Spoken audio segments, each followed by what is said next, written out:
Ooh, we're streaming. It says we're live. I got Oh my it. God. I think it is. Wait. Is that a stream of pee?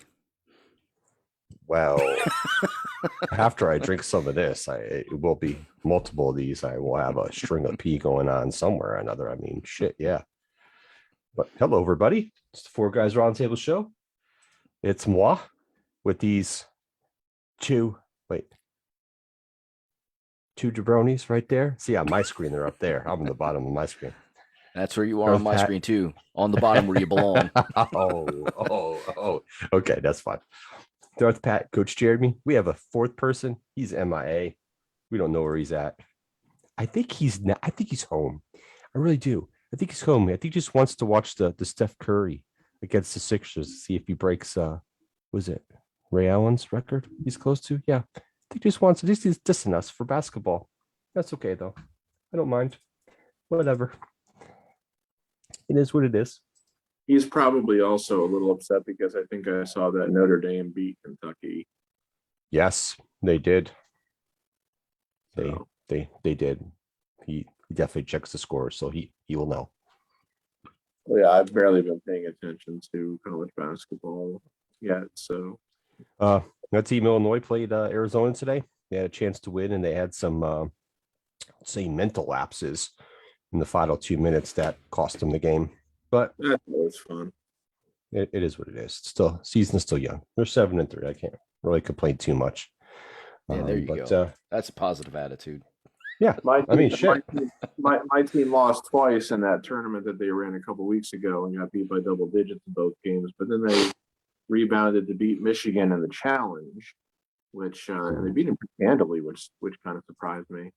And I think they have a date with UCLA next weekend, that CBS Sports Classic, where it's Carolina, UCLA, Ohio State, and I think Kentucky, where they like rotate who they play every 3 years, basically. So, but yeah, they do. I know UCLA is in like the top 5, I think. So, I believe they are. If I remember to watch it, I guess I'll watch it. So, was your two gentlemen's weeks? Put a plural on there. Week was boring because we every morning this week, except for yesterday, as it turned out, but don't worry, that's been rescheduled. I had like training sessions in the morning at my job, which are all about because tax and auditing season starts in 3 weeks essentially. So we're doing all the auditing training, and that shit is just auditing. The biggest problem with auditing as opposed to like normal accounting is that it's hard to like translate from like words and concepts and stuff to doing it. So auditing training is very boring, which my boss well knows.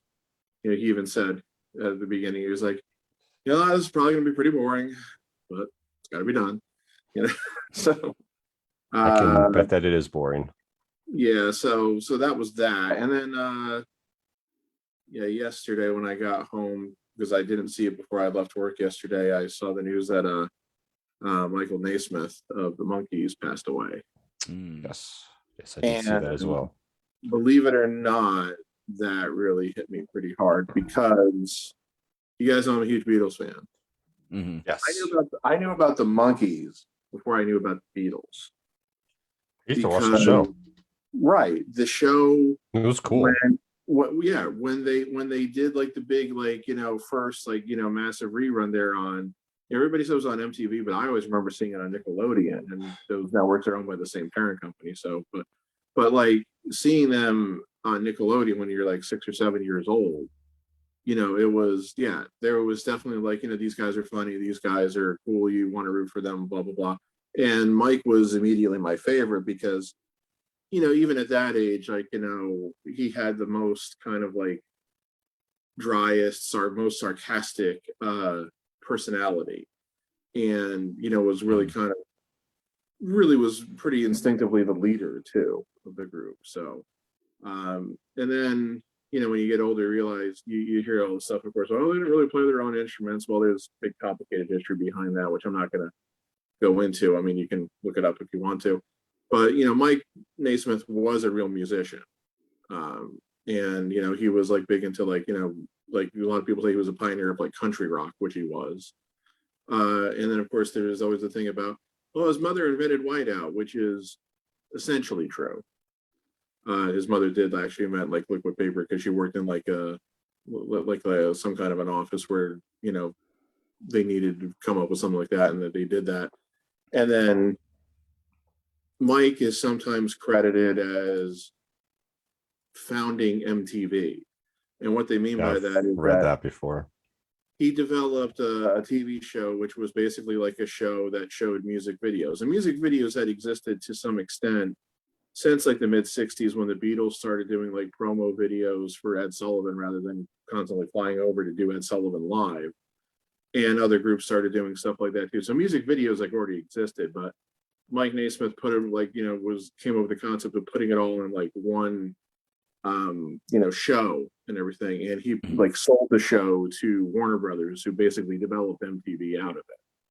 So he's a pretty interesting guy. And it hit me a lot harder than I was expecting, unfortunately. So, because you realize it's another person who mattered a lot to you when you were a kid and stuff, and still until you were an adult. And him and Mickey Dolenz were doing a farewell tour this year, and they played over at the Wind Creek Casino.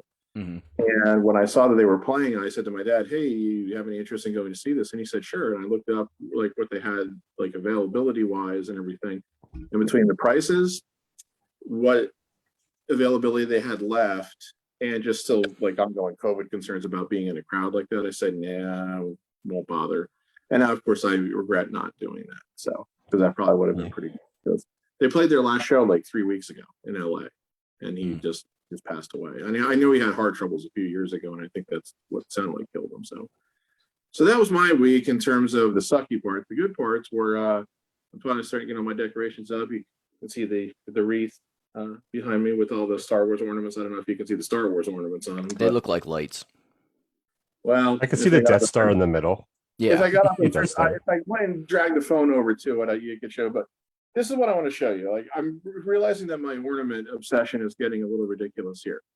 So look at this ornament that they came out with this year. And yes, this is an ornament. Yeah, okay? I saw That's that. Doctor Who, isn't it? No. They did. Oh no, that's Dr. Batman. That's original Batman, the TV series. Right. So It's crazy that's an ornament. I saw it on the Hallmark website, and I was like, "What the hell?" this thing is really heavy. I don't honestly know if I'm actually going to put it on the tree or if I'm just going to put it on one of these stands I have. But check this out, if you will. Look at that. So we may never know who he is behind that mask of his.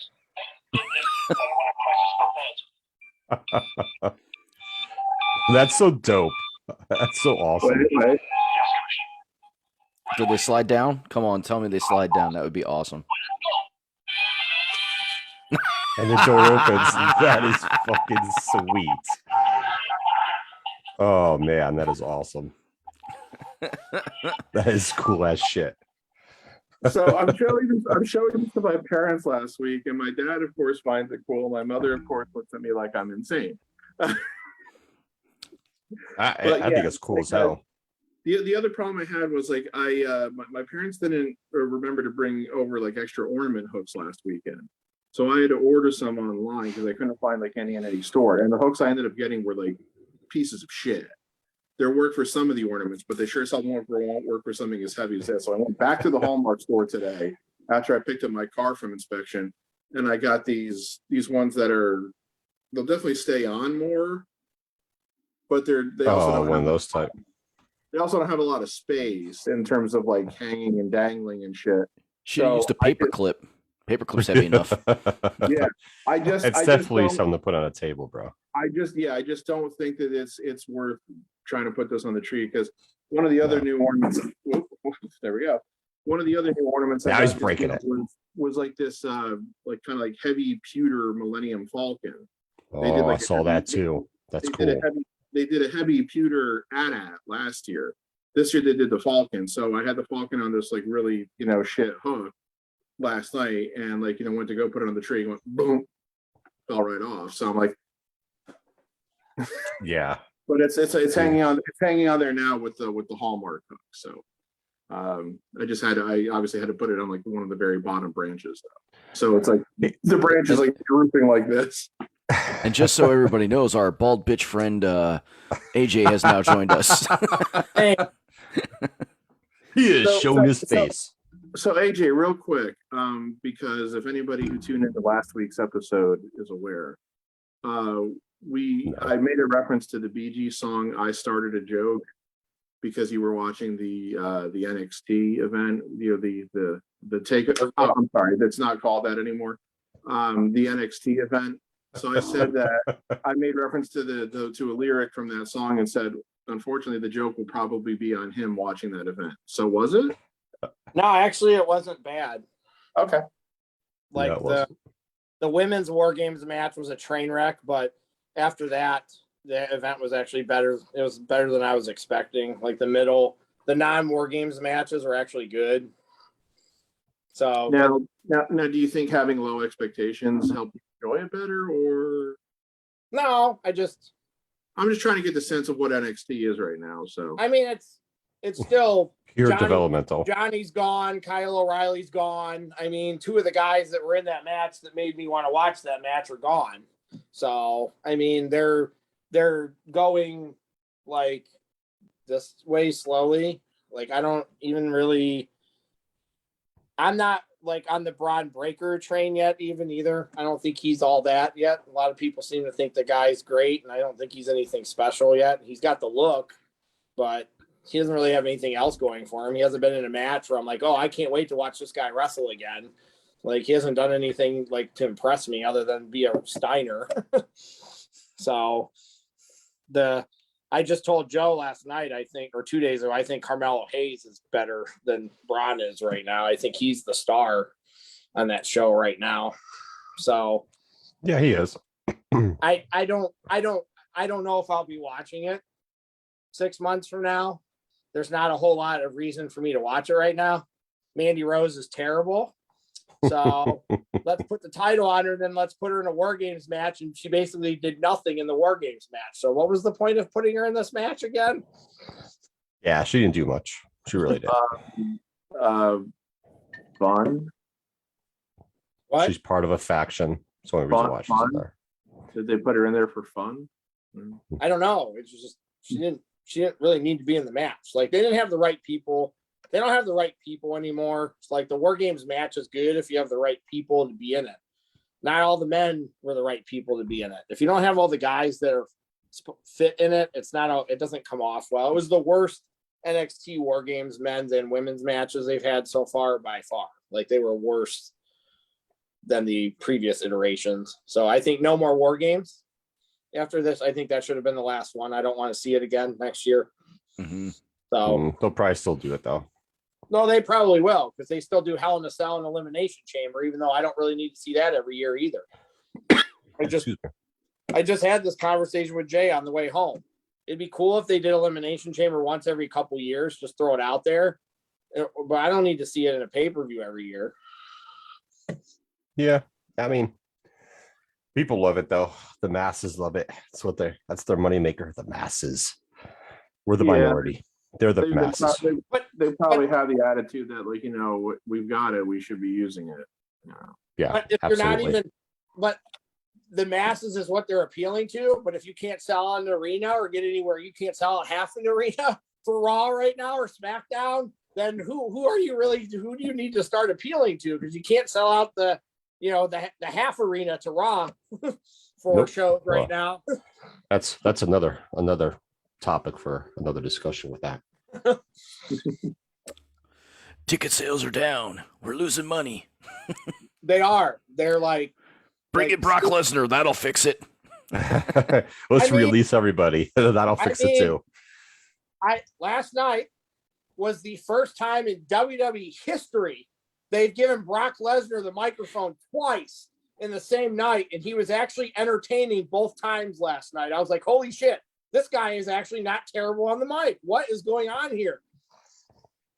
Because I think he's playing a character that he likes that kind of fits him in like real life per se. It is. So he's having fun doing it. Madness, I says madness. All along, Yeah. we're like, wow, this guy can't talk at all. He needs a mouthpiece, and now he doesn't have a mouthpiece. And him and Sami Zayn were funny as hell. And then when he was with Yeah, they were. the Hilljack coveralls on last night, nobody else could pull that off except for Brock Lesnar. If anybody else wears that, it's a no. But with him, it works because it fits. Like him going into Pierce's office in his coveralls, talking about, yeah, I killed a moose and hung him from the ceiling and called him Pierce.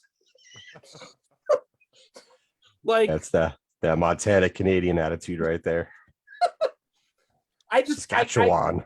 it was like Bizarro World with I'm like, I cannot believe that this guy got the microphone twice in an extended promo and he was actually entertaining both times. Yeah, I definitely was. Maybe Yes, he Sable taught was. him how to talk. They made it. Should I listen, honey? This is how you got to do it. They made it seem like Heyman has control over Brock last night, though, because he was like, "You're this, you're that," and all of a sudden he flipped the switch and turned into the Beast and beat the shit out of Sami Zayn. So they made it seem like Paul Heyman kind of controls him a little bit still. Oh, maybe he knows the trigger words to unleash the beast. Probably. I mean, that's where this is going. Like, and anybody that doesn't think that Heyman's going to join Brock and help him beat Roman eventually, like that's where what the payoff for this is for sure.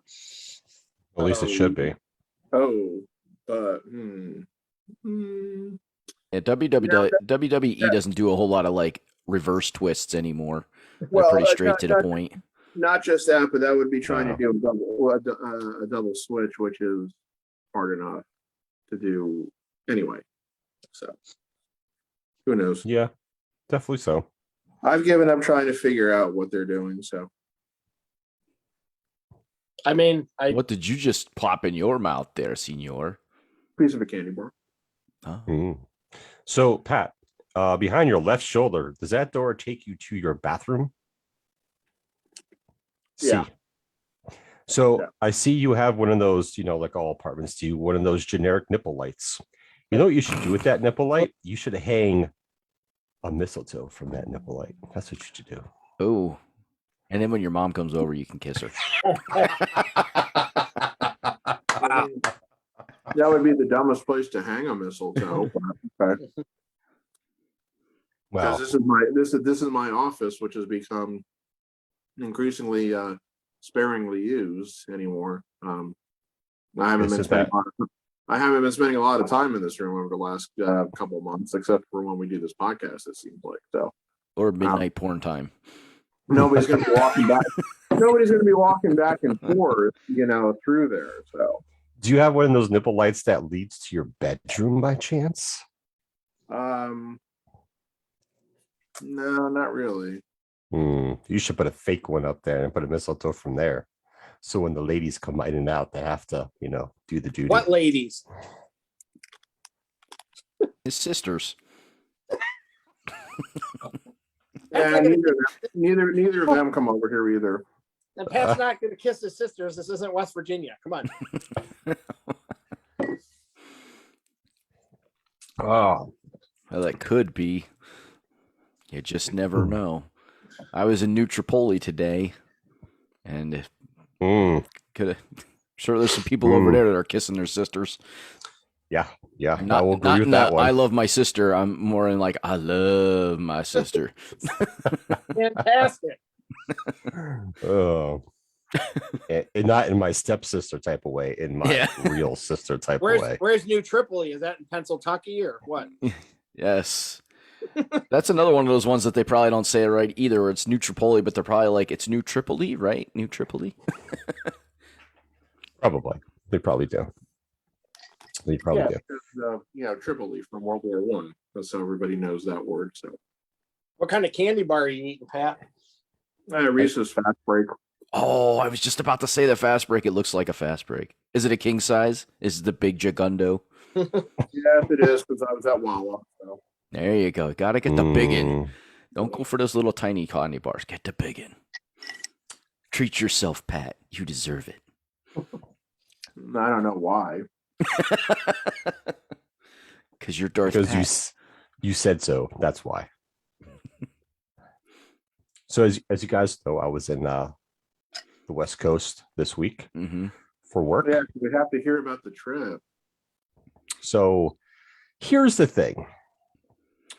It's nice, the area I stayed at. I stayed at a pretty cool, it's called Red Rock Casino and Resort. It was nice. Cool. There was a mall area called Summerlin Mall. It's kind of like it's like the Promenade on steroids, put it that way. It's really nice. It's really cool. They got cool restaurants. We ate at one of the places there. Seems like Asian food is the thing in Vegas right now. I ate at 3 different Asian places in like 2 days. In one day, 2 days. It was all good. It was all good stuff. Here's the thing though. So my friend Bill and his wife moved out to Vegas about a month and a half ago. So I met up with him Tuesday night.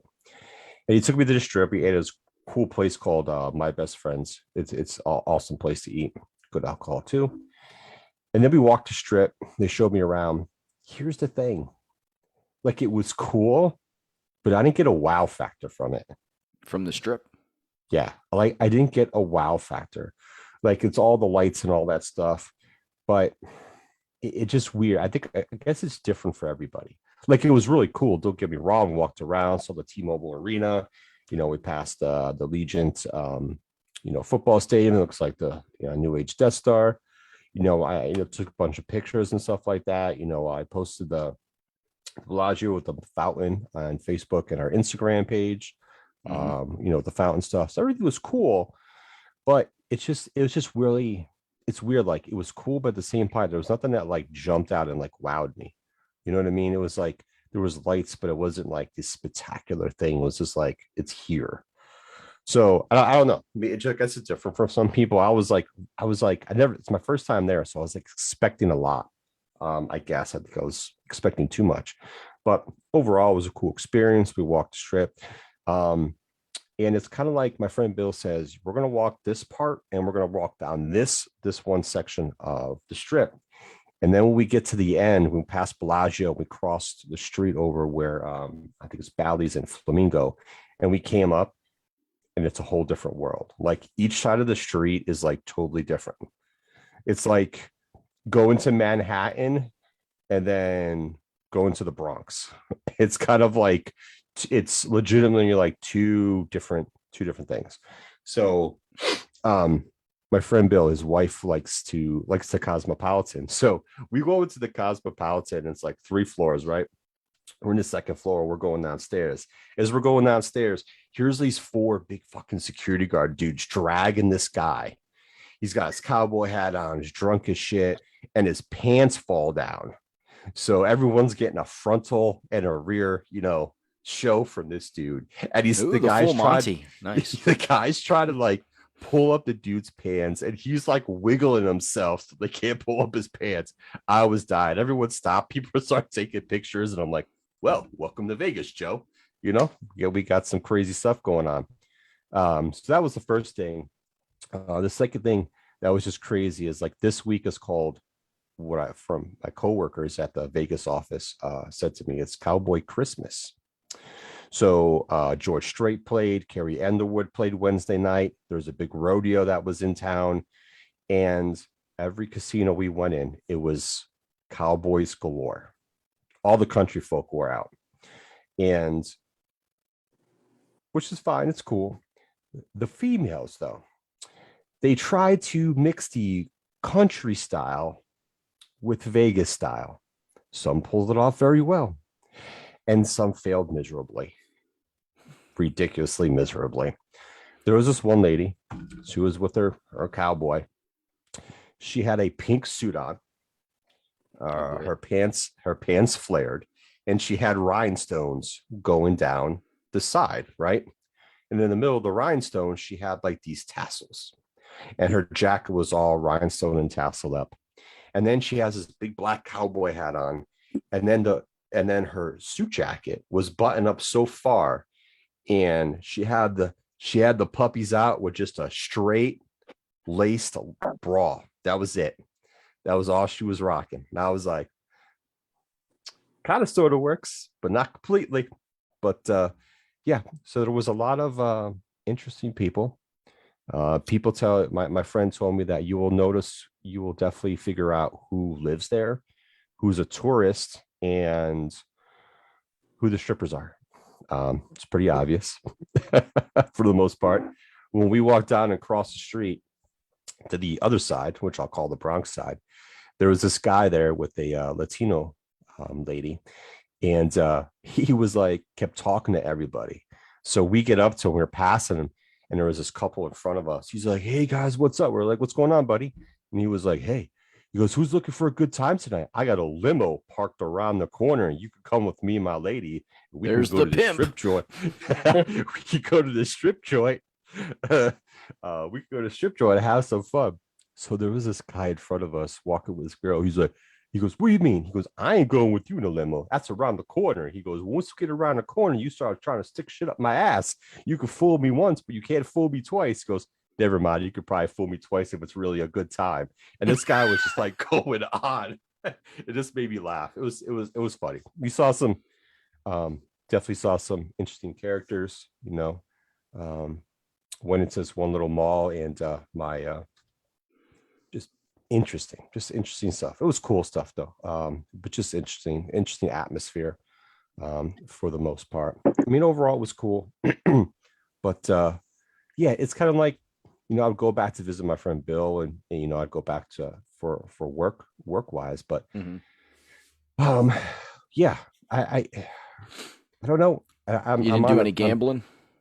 Oh yeah, I gambled. I won $144 on the roulette table. Oh wow. He's a real gambler. He's playing roulette to get Now super make game sure a you- chance. Now make sure you report that on your taxes. You gotta be fucking kidding me right now.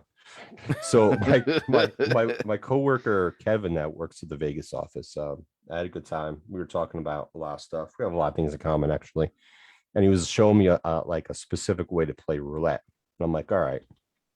So Wednesday night, I was like, I had an $18 voucher, and I'm like, all right, fuck this. So I go to roulette table, cash my $18 voucher, and I played the way he showed me. So I won a couple bucks, didn't do nothing, won a couple bucks, didn't do nothing. And I think I had like $4.50 left, right? Because of the type of table I was playing. So I put all the money in the way it is, and then I hit $145 or $44.50, I think. And I was like, all right, cash that shit out right now. I'm done. I gotta go home tomorrow. I was like, that's it. But it was a cool strategy. I've kind of really never seen it played like that before, because me and my friend Marcus played roulette back in the day. But hey, I won some money off of it. It was definitely cool. So and then I will say, I visited the dispensary to try out some of those great tasting gummies they have out there in Nevada, and they were definitely great tasting. I will say that. Did it hit you hard? That's a good question. I had one gummy, and I was feeling okay, but I just wasn't feeling the impact. So I took another one, and then I felt the impact. So, it's good. And if I ever go out there again, I haven't signed up for the rewards program. So we're all set. A rewards program in a freaking dispensary. Holy shit. Yes. They do. They legit do. It's like you can't, any store you go into, it has a goddamn rewards doing it. freaking thing. Like, there's not a damn place you can go anymore that doesn't have rewards. And they all want you to sign up for it. Hey, do you want to sign up for a rewards card? Like, 50% of the time, I'm like, nah, it's okay. I'll pass. Oh, but you can get great coupons. I don't fucking shop here enough to take advantage of your fucking great coupons, all right?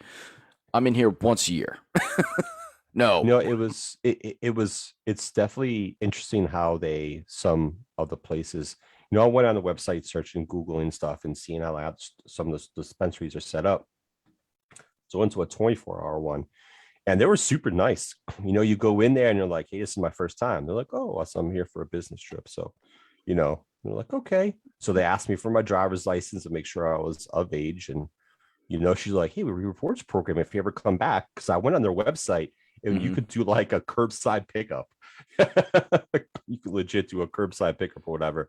And you could pay by cash when you get there or by points. So I'm like, sure, fuck it. I'm going to do it. So I gave her my cell phone number, sign up for rewards. And then you get a person that is like your personal shopper. He takes you to the back door. I know it sounds funny. It takes you to the back door. And then kicks you out of it. And all the magic happens. So you go back there and they have all the stuff. And I was just asking like dumb, stupid questions. And I was like, thanks for being patient with me. He's like, no problem, brother. So, I just picked out some gummies and, wanted to try them out. And, no, it was cool. They were super cool. And they give you like, so on the gummies, you turn it over and it has like, it's like all the ingredients, like everything that's in there. So I'm like researching it and looking it up because I just want to know stuff. And they put it in this like black baggie and it has their little logo at the bottom left, but it's like this super black bag and they put it in there and they give it to you before you leave. So I just threw it in the trunk of the car and the back seat of the car, actually, I'm sorry. And just, went back to the thing and popped one and then popped another. Where then I went downstairs and cashed in my $18 voucher and played the roulette table. Did they put it in a bag and then you weren't like with a stapled bag that you couldn't open until you got like home or whatever, or wherever you were going? No. So the certain gummy places bears are like that. So the gummy bears were like a normal pack where you have to like tear the top off. And then it's like a Ziploc bag seal. And then you open it up. And then the bag they put it in is a big black bag. And it's the same thing. They put it in there as like a Ziploc seal thing on top. But it's easy to open. It's not that big of a deal. But some places are a little bit different. But yeah. And and to be honest with you, it wasn't even expensive, to be honest. So it wasn't even like super expensive. It was actually really good pricing and whatnot. So I was like, hey, if I go back again, I have a rewards program. I got rewards for the stuff I bought. So I earned myself a free bag of gummies. So I'll go back again. I don't care. Ding, ding, ding, ding. But no, it was overall it was cool. I just, even though it was for work, I wish it was like a day longer, to be honest. Traveling like during the week, like during your, like when you're on your work day is, for me personally, for the amount of people I speak to every day and the amount of emails I send back and forth with people, it's just kind of, I just felt like behind. And Friday I worked from home and I was just trying to catch up. And it was just like a long ass fucking day on Friday. But the flight out there wasn't bad. The flight home was a little more exhausting, to be honest. Atlanta airport is fucking huge. Yes, it is. So I get off Atlanta and I have to go down like 50 yards, hook a left for another 20, and you hop on this train and looks like a subway. Dude, that fucking thing almost knocked me on my ass. That shit goes like 75 miles an hour. Yeah, it takes you to the other side of the airport for departures. All the concourses. So I had to go to concourse B, and it was like, it took off. I was like, holy shit. I grabbed the pole, and some other people were like kind of unexpected by it. I was like, God damn. Super fast, but yeah, I mean, it was cool. Overall, the flight's home. I just wanted to get home at a certain point, but the flight there and the flight back was all right. It wasn't bad. I'd go to Vegas again. I'm not gonna say I wouldn't, but it just didn't hit me like I thought I was going to when I went to this trip for some reason. Yeah, and see, my dad had the opposite. Like, my dad loved it. Like, he's wanted to go to Vegas forever, and they went last year or over the summer. I can't remember now, but they finally got to Vegas, and like he loved it. He loved the strip and all that stuff. He's got a bunch of videos on his phone and that. Did you get to old Vegas? Did you walk down far enough to get to old Vegas? Yeah, went over there too.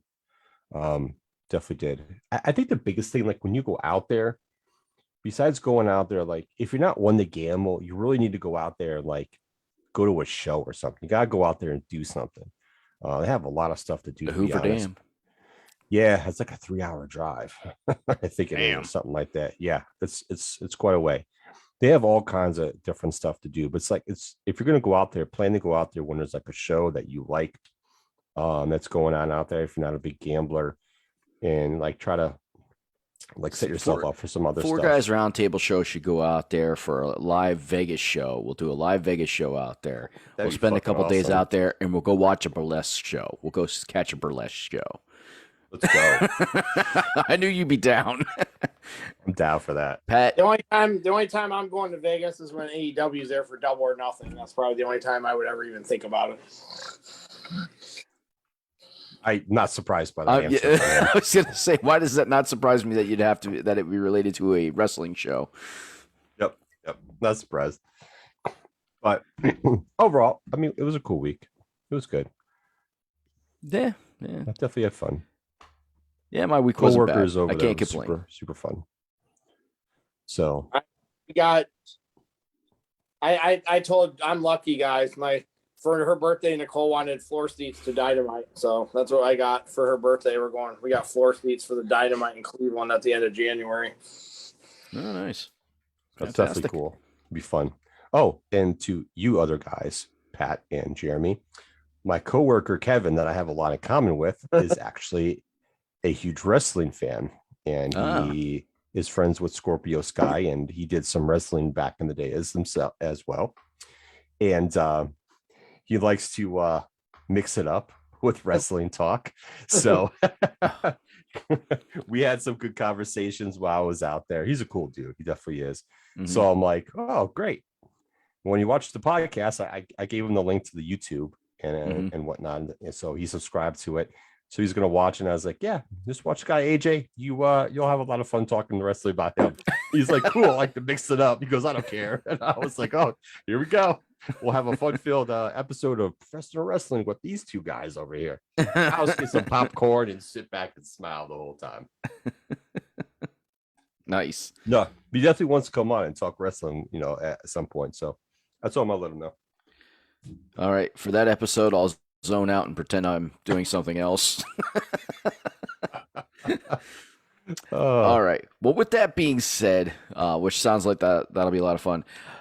We're up to week 13 of football. Technically, week 14's already started with Thursday night game, but I thought it'd be fun as a group to go back and watch some of the highlights from week 13 and kind of react to some of these crazy plays, since we really most of us only ever watch our team, or maybe I don't think any of us watch Sports Center anymore because it's so bad. I don't, because I don't have ESPN like that, but I still watch it in the morning. Sports Center is increasingly irrelevant in a digital Wi-Fi internet world. There's just so many other ways you can get highlights. So. Mm-hmm. True. That's not what I wanted to do. Stop sharing. Were you about to show us your porn collection of videos on there? Yes, exactly. If you have, So we got- you don't have Debbie Does Dallas, so then I'll be very upset with you.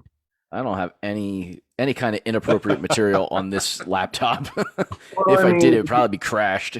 he doesn't have that, Joe, but he has Dallas Does Debbie.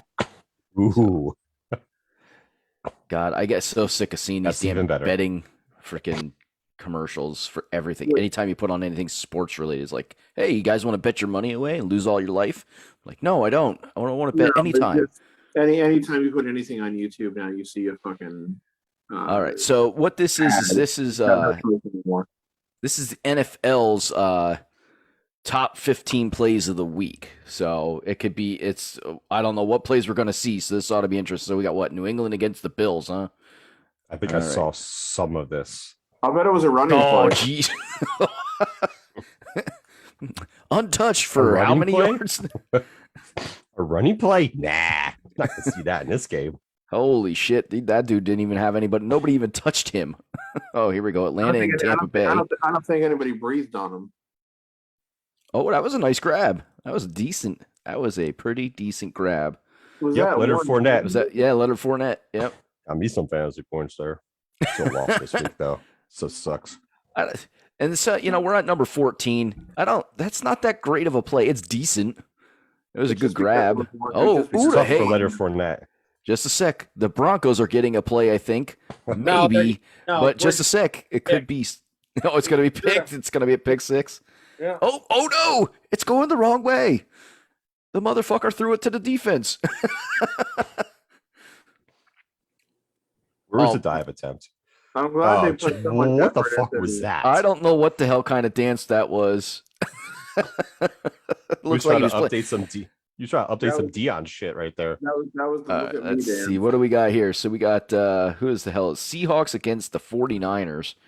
Oh, this ought to, and that's Joey Garoppolo back there. This ought to be interesting. No, it's Joey's brother Jimmy. Oh, Jimmy Garoppolo. Sorry, not Joey Garoppolo. Jimmy Garoppolo. Oh no, he tiptoed down Oh. the sidelines and never went out of bounds and scored the touchdown. 49ers still lost. That was the All the right. people's tight end. Yeah, George Kittle. All right, what do we got here? We got This the Cincinnati Chargers, I Bengals think. and the freaking Chargers. I think this. Oh my God, that's terrible. 24-0.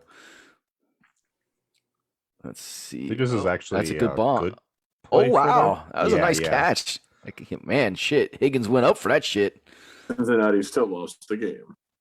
Yeah, when you're down 24-0, that's a lot of coming back. Even though he was only in the second quarter at this point in time. Yeah, that's a hell of a catch, though. The Defense, I NFL, don't know what the hell they were doing. the NFL's kind of been like 1 week, like the Chargers beat the Bengals, and the week before that they shit the bed against the Broncos. So like, there's not a lot of really good teams this year. I think there's a lot of parity in the NFL this year. Yeah, There's everybody's too like, much- there's too much parity in a way. I mean, nobody's showing up on a consistent basis for week in, week out. Yeah. The hey, best three Chargers- teams are in the NFC right now. The Chargers have it Legitimately. easy. No, we're still on the Chargers game. Now we got the other end here. The Chargers have it easy tomorrow. So Let's see here. What are they gonna do? Well, I want Oh. to believe the Broncos have it easy tomorrow because they play the Lions. Oh, the damn, Lions are that's a riding bomb. high. The Lions are riding high. See, that wasn't that great of a play. He didn't have to jump. It was a hell of a throw. I mean, he really bombed it out there. Yeah, Herbert's good. Oh, yep. Well, he got interfered with. So Yeah. All right, now we got New Yeah. York. Oh, New York and Miami, and New York's got Miami's got the ball in this. Miami's got the ball, so this ought to be interesting because I know the Giants lost this game. yes, they played very well for playing like shit. That was a good That was catch. That was a good tiptoe catch. Yeah, it was a good Tipco catch by Parker there. It looked like he shoved the giant defender out of the way, but you know. No, Giant Wasn't defender just full- ran past him. No, he didn't. Wasn't full extension, if there was. Definitely no push that I saw there. Yeah. The guy just ran past him. He's like, oh, he stopped. Well, All that's right, that so old back shoulder throw. Now we got Washington and the Raiders. Looks like Washington's going in for the score here. This is number 8. It's the Jay Schrader Bowl. Here's Hinkie. Little Hinkie magic.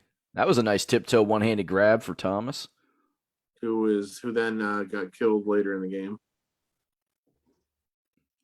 Oh, yeah. That's good. One hand. Woo. Yeah, And and now then we later got Indianapolis and the Texans. This game was a blowout. And then later in the game, he blew out his knee, and they did the humane thing and shot his brains out. So you know. They put that cow down. No, they Jesus put that Christ. horse. Oh, the horse down. They do that for cows too, I guess. But I know what you mean. I got you. That was a good catch. No, it was. But Dolan, Mr. Dolan, He's pretty dull. yeah, he had to get out there. It was put where it was put where he was only going to catch it. That's for sure. Oh Yeah, God, Dragons- oh God, here we got the Jaguars and the Rams, and the Jaguars got the ball. This ought to be interesting. This was a positive play for the Jaguars. Oh my God, that was not a positive play for the Jaguars. That was terrible. That was Jalen Ramsey picking up the That fumble. was sarcasm. So Donald yanked it out of there, as Aaron Donald was Picked it wanting up. to do. Now we're back to oh boy. I'm sorry, Joe. Your team's getting. I saw this highlight. I already know what this touchdown is going to look like. I already know this one. All right, so here's Arizona against the Bears here. And Kyler Murray. Oh my God, he missed the tackle by a mile. I don't know what Too that bad. guy was diving at, but it definitely wasn't the offensive player. Definitely was the right angle for that tackle. Oh, ouch. You fail at geometry.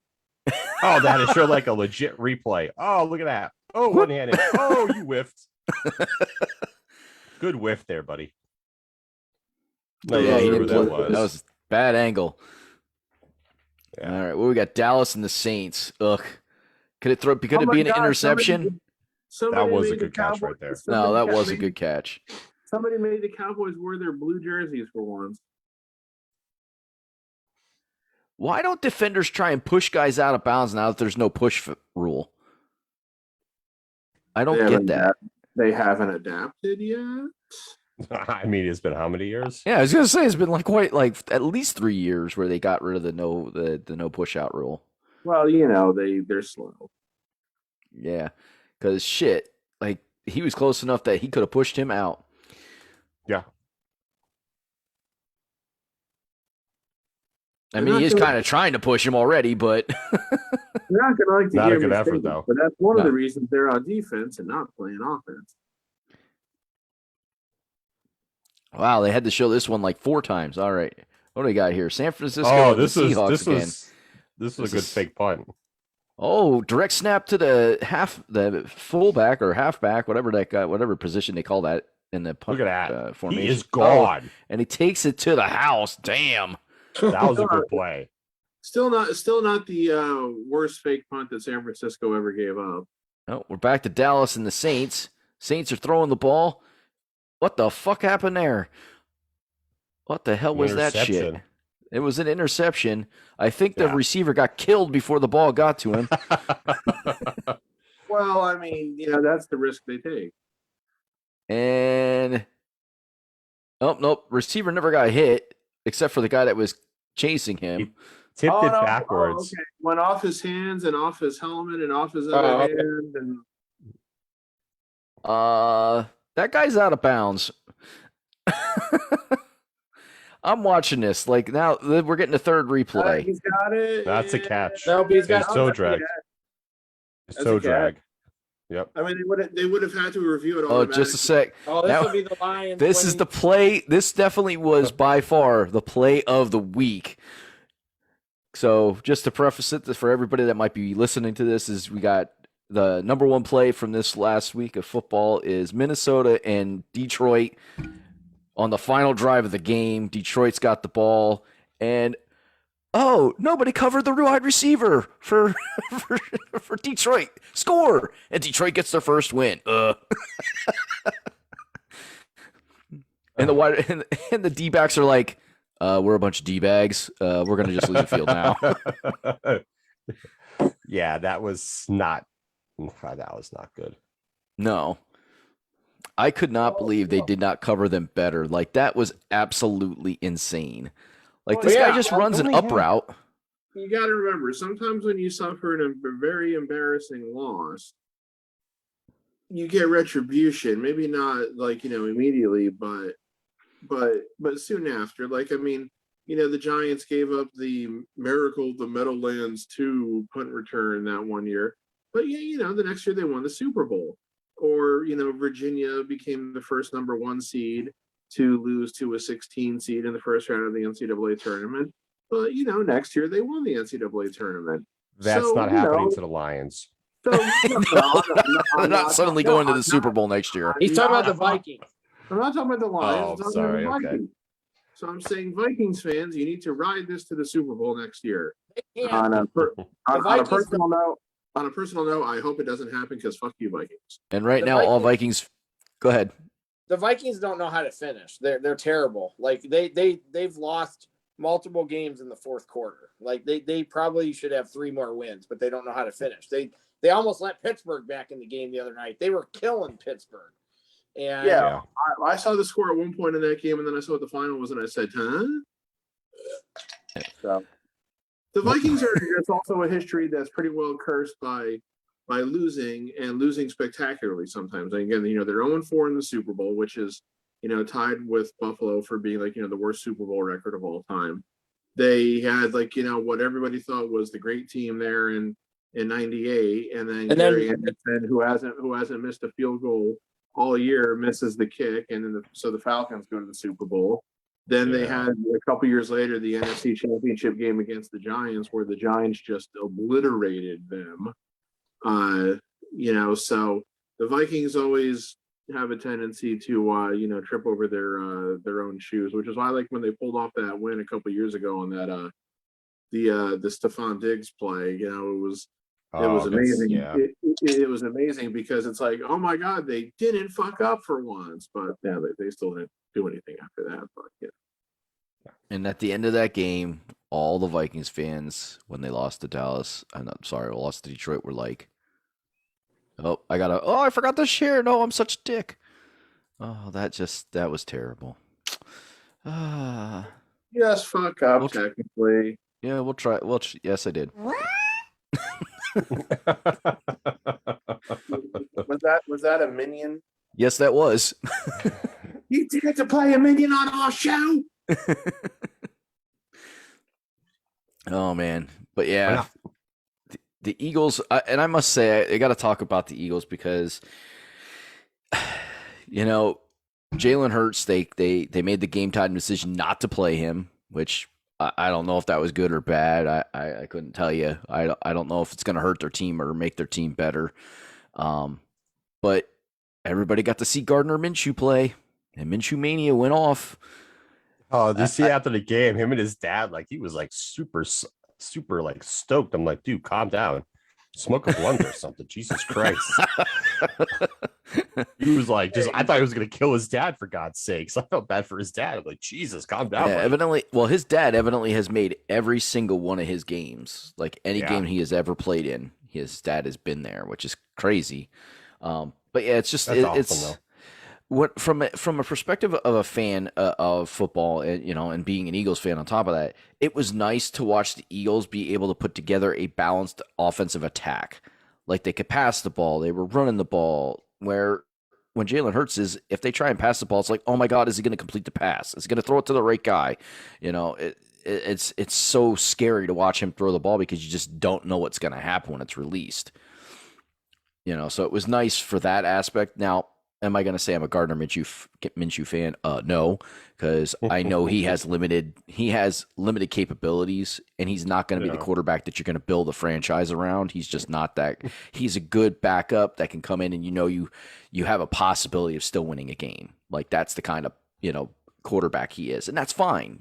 Every team should have that kind of backup on their team where they can trust in. Okay, we're going to put the backup in.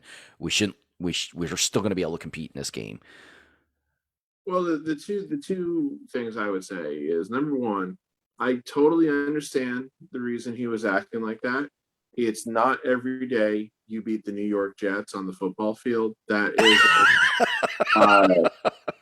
is a moment to be savored like a fine wine.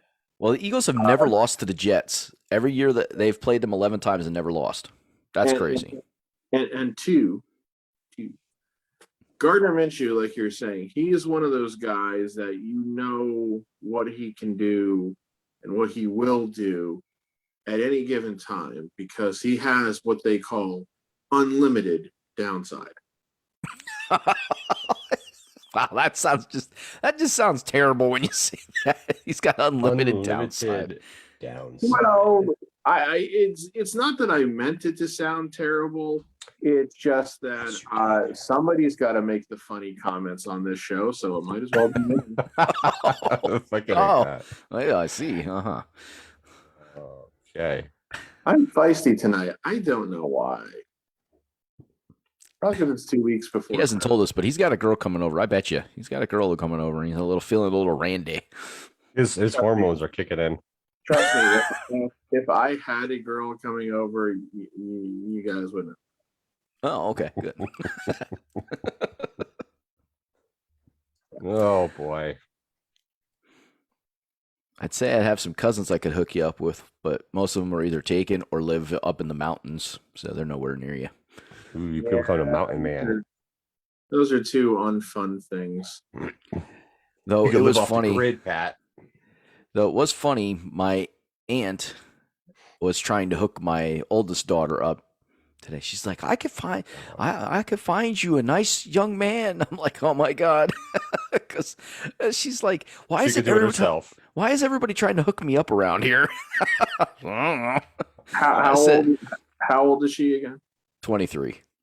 Yeah, let her. She's alive. Well, it was funny when I was 16 or 17, somewhere in that time, for that age, my aunt, when I used to go up to their house to go hunting, she was trying to hook me up with the girl down the street from them. And of course, I met the girl and, we hung out like one time, when I was up there hunting. And I think she was at a wedding that was one of my cousin's weddings, but it's like. What were you hunting that night? He was hunting for some poo-tang pie, baby. Not at that age. God, don't get me wrong. I wanted to kiss girls and feel their boobs, but I definitely wasn't hunting for pie. But yeah, it was funny. My aunt, I love my Aunt Pat, but she's always trying to hook people up. And of course, my uncle, her husband, is like, my wife's a good matchmaker. I'm like, oh my God, no. Not really. Yeah, let's not for us. Not for us city folk, there, sir. Not for us city folk. I'm very much hillbilly, maybe. I am very much the kind of person who would just go, look, if I want you to hook me up with someone, I'll ask. Well, you're never asking, so. There's no. Well, no. Like you're saying, this is your aunt who's offering it for your mom, which is a bit awkward enough as it is. But what I mean is, there's nobody in my family who I could think of that would be, say, a generation older than me, who I would want to hook me up with someone. You know what I mean? Yeah. No, it's funny because my aunt, once again, I love my Aunt Pat, but she's getting up there in age, and I think she's starting to lose it sometimes because my daughter's name is Chelsea. She's got a granddaughter named Chelsea. She introduced them today like they've never met before. And they've met plenty of times at family functions. So it's Chelsea, meet Chelsea. Yeah, and they're like the same. They're like only a couple years apart. Like, so they've known each other forever. She goes senile. Yeah, she's getting a little loopy. Well, man. What I would say to I should give her some of my gummies. She'll feel better.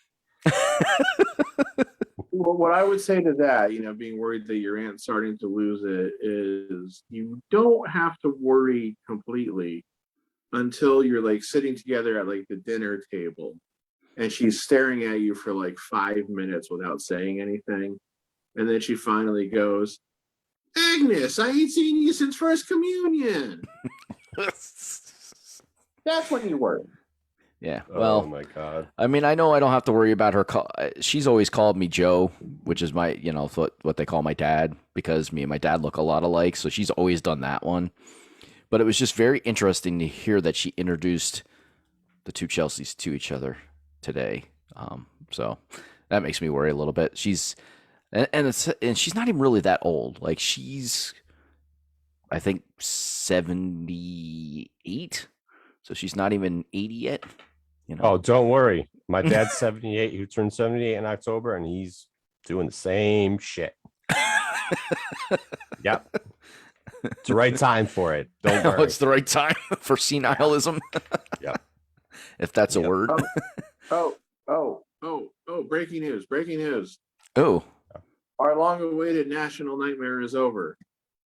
For Braun Strowman has resurfaced. And yes. Oh, no. ROH, yes. He showed up at ROH tonight. I saw. I just watched Steph struggle tonight, so I feel like they've set the table for. He's going to sit out Monday, and he's going to be in New York, and MSG needing 8 threes to pass Ray Allen Tuesday night.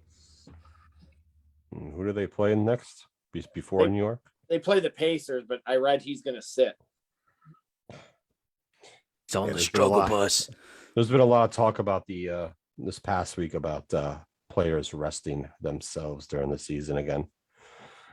Yeah, is what it is. I find that very interesting. He's forcing I want him to break the record because they just lost to the Sixers tonight, and they were up like 15 Yes.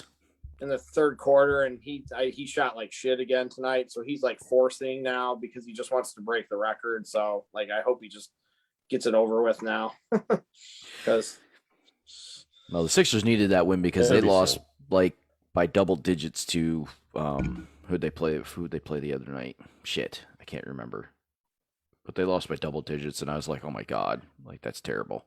I think Bulls it was lost the again Sixers. tonight's in Miami. We have 5 players out. They just like I saw they just did like I mean, it's only half a third through the season, but they said they did a straw poll and Curry was the MVP. So it's like I just want him to break the record so it can be done and they can stop talking about it. So like we know it's coming. We knew that this was going to. It's earlier than I thought it was going to be. I thought this was going to be more like Christmas, but he's ahead of his pace for me. When he made 400 threes that year, he's ahead of that pace right now. He's on pace to make like 425 threes or something right now. Mm-hmm. So I just wanted to break the record. It's like 400 games less than Ray Allen did it too. So like, that's crazy. And it's like, not even like he's doing it in half the time that Ray Allen did it. Well, I mean, the game's so much different, and it's evolved a lot since Ray Allen played. So, the three ball is a predominant shot anymore. I saw Draymond said that somebody's going to break Steph's record in like 10 years. I'm like, no, no, there's nobody in the NBA. Trae Young's the best 3-point shooter, and he's not going to break Steph's record. Not going to happen.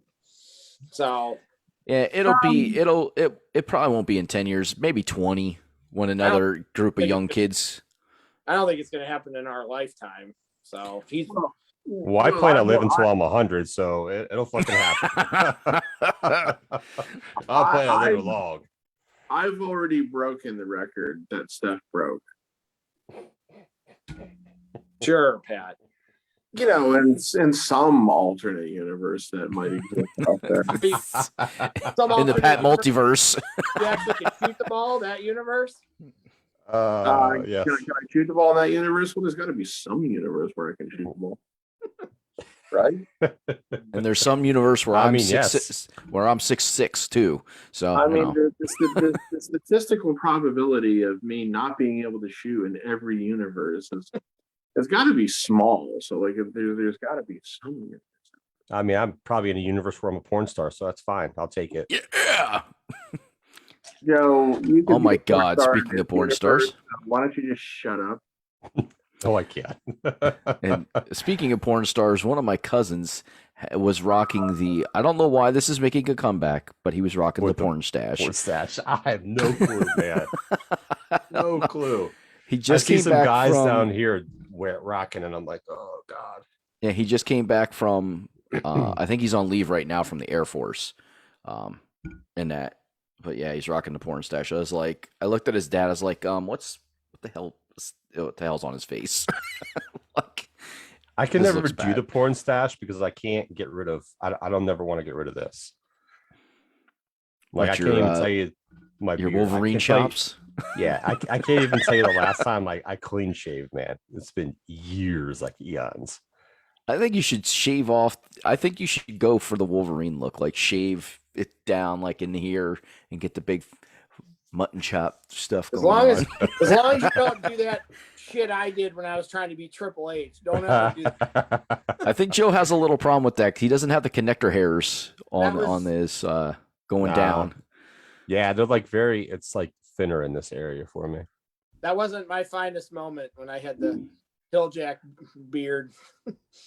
I honestly think you should let it grow in for just like 2 weeks and we can see how furry you get. Like I imagine it's like full on like mountain man beard in 2 weeks. Who, me? Yeah. Yeah, you.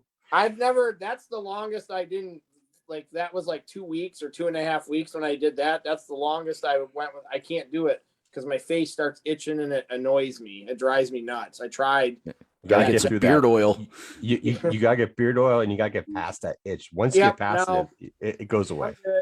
Because I'd like to see I'd like to see it, and then you got that nice dimple in your chin where we could put a quarter in it. You guys you guys got to see me grow the goatee and be stone cold. So consider yourself lucky that I even did that garbage. Goddamn, son. Oh yeah. Yeah, that's a TikTok Fun. trend right now too with Stone Cold. I drank a beer, drank another beer. Like that's They're doing that at TikTok right now. Yeah, that's a TikTok trend right now. It's all white guys. No Of surprise course. there. Rednecks. Did you watch? Joe, did you watch? Jay said the Arizona-Illinois game was like a tournament game today. Yes, He I said- watched the whole game. It was really good. He said it was like It a March was. Madness field game. Yes, we made some mental mistakes at the end that cost us the game. Otherwise, we could have won that game. It was definitely that tournament feel, though. Jay said sure. Arizona would be ranked in the top 5 right now. They probably should be. Yeah, I agree with that. They have a really good team. They definitely do. I was at work the whole, so I also missed Kentucky getting beat by Notre Dame and playing like shit. So I'm like, that's tough. I'm like Kentucky's played a bunch of patsies, and the only 2 teams they played that weren't scrubs was Duke and Notre Dame, and they lost to both of them. So I'm like, great. Yeah, that's not. There's still a lot of time though. I didn't delve into it, but I saw Desmond Howard was getting some flack for shitting on the Buckeyes and the Heisman Trophy thing. Yeah, probably because he wanted Hutchinson to win, I guess. He was trolling the Ohio State. They said he like I didn't see what he said, but somebody said he was not. He wasn't just making about Ohio State, Michigan. He was taking pot shots at C.J. Stroud. Like somebody said, he was like taking pot shots as him as an individual, and that you shouldn't really. If you want to do Ohio State versus Michigan, fine, but to like start taking pot shots at an individual player is kind of like shitty. So, I didn't see that part. I'll have to look that up and see what he said. I don't like Desmond Howard. I think he's an idiot. So he's Michigan, but I did see a lot of people who are like, hey, Michigan fans, you guys need to slow your roll a little bit. You won 1 game against Ohio State in 10 years, and you're acting like you've won 5 in a row. Like it is kind of like that. Yeah, they're being a little overzealous with it. And trust me, we're gonna go and win the playoff now. I actually think they're going to beat Georgia. So yeah, they have a good chance of beating Georgia. I can see them beating Georgia because I think Alabama exposed a lot of them last week. So, and it wasn't pretty. We found out that there was only maybe that instead of that, with the exposure. So, and Michigan has a good defense, so they can expose a lot more. That Michigan Georgia game's probably going to be 20-13. Like it could be a low scoring game with defenses, and it might be a defensive touchdown that wins the game because those 2 teams don't have amazing offenses. They have good defenses. So that's not what I think Michigan's run game is way better. We don't want to see defensive struggles. We want to see points on the board. You'll see that in the Cincinnati-Bama game, don't worry. Yes, probably. And just think, we were on a podcast and Auburn could have beat Alabama and they didn't. And now the gloves came off a week ago and Alabama looked like the best team in college football a week ago. So yeah, it was all because on that second down play, basically the Auburn running back got too close to the sideline. Like, I don't think he was trying to go out of bounds. It's just that's where the play took him. And then I think when he realized he was too close to the out of bounds line, he couldn't do anything to stop or whatever. And the Alabama guy grabbed a hold of him and threw him out of bounds. So that stopped the clock and saved them their timeout. And yeah, that's the only reason Alabama won the fucking game. I'm not gonna lie. No, I'm not gonna lie here. That was the first time in a while I was definitely rooting for Alabama. Sorry, Pat, but anything to keep Notre Dame out of the playoff, I was rooting for that day. So well, I find it interesting too. I saw that Hamilton and Williams aren't going to play in the Fiesta Bowl, which pisses me off a little. I mean, I get why. And this is, you were just talking about like, rest and skipping, with the NBA, of course. And this is a phenomenon that has now occurred in college football with top prospects skipping the bowl games if they're not relevant. If you're not in the playoff, if you're not in the playoff, so like Thibodeau's not going to play in the bowl game. Yes. And like I said, Kyle Hamilton and Kyron Williams. Kyle Hamilton's going to be a first round pick. I don't know where Kyron Williams is going to go. I'm still waiting to see if Jahan Dotson is going to skip the Outback Bowl for Penn State. I just saw that he's going to go play in the Senior Bowl. That was actually a couple of weeks ago. I hadn't seen that though, but it wouldn't surprise me if he skips the Outback Bowl. I kind of hope he doesn't because I don't want Penn State to lose the fucking Arkansas Bowl. But Yeah, that's a bad part of how you take key players on. It makes it harder for you to play in those bowl games. Yeah, I mean the thing about Hamilton and Williams that bothers me a little about them not playing is I don't know. I just would kind of hope that maybe some kind of a sense of pride would have taken over with the whole fact that it's been since the 1993 Cotton Bowl or the 1994 Cotton Bowl, whatever season year it was. I don't remember that Notre Dame has won a major bowl game.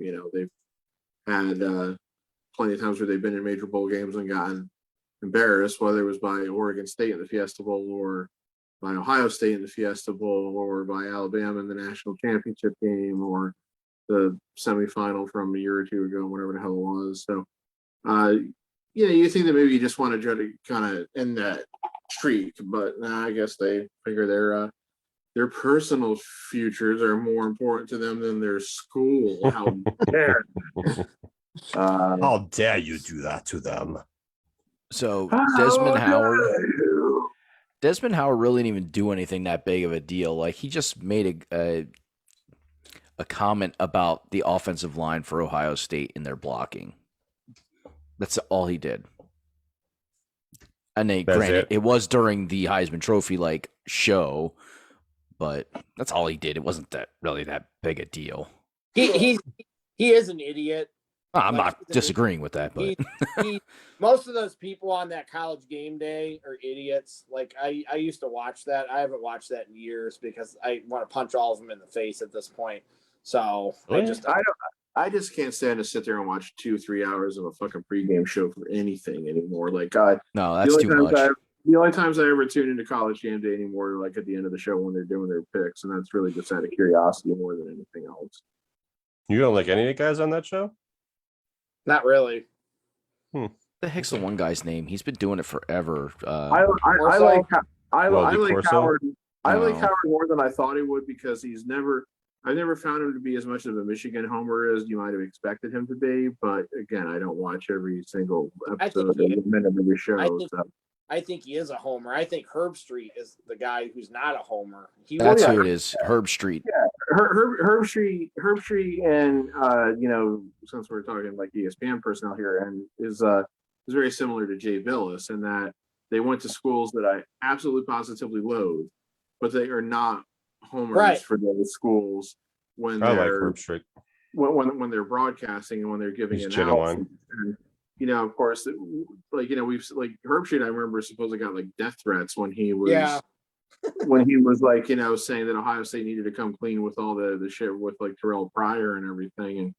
And Billis has been critical of Duke at times too, and so that's why I like those guys. And the guys who are extreme homers are just impossible to like unless they're rooting for your team. But even then, it's I get kind of sick of some of that too. So that's why I can't.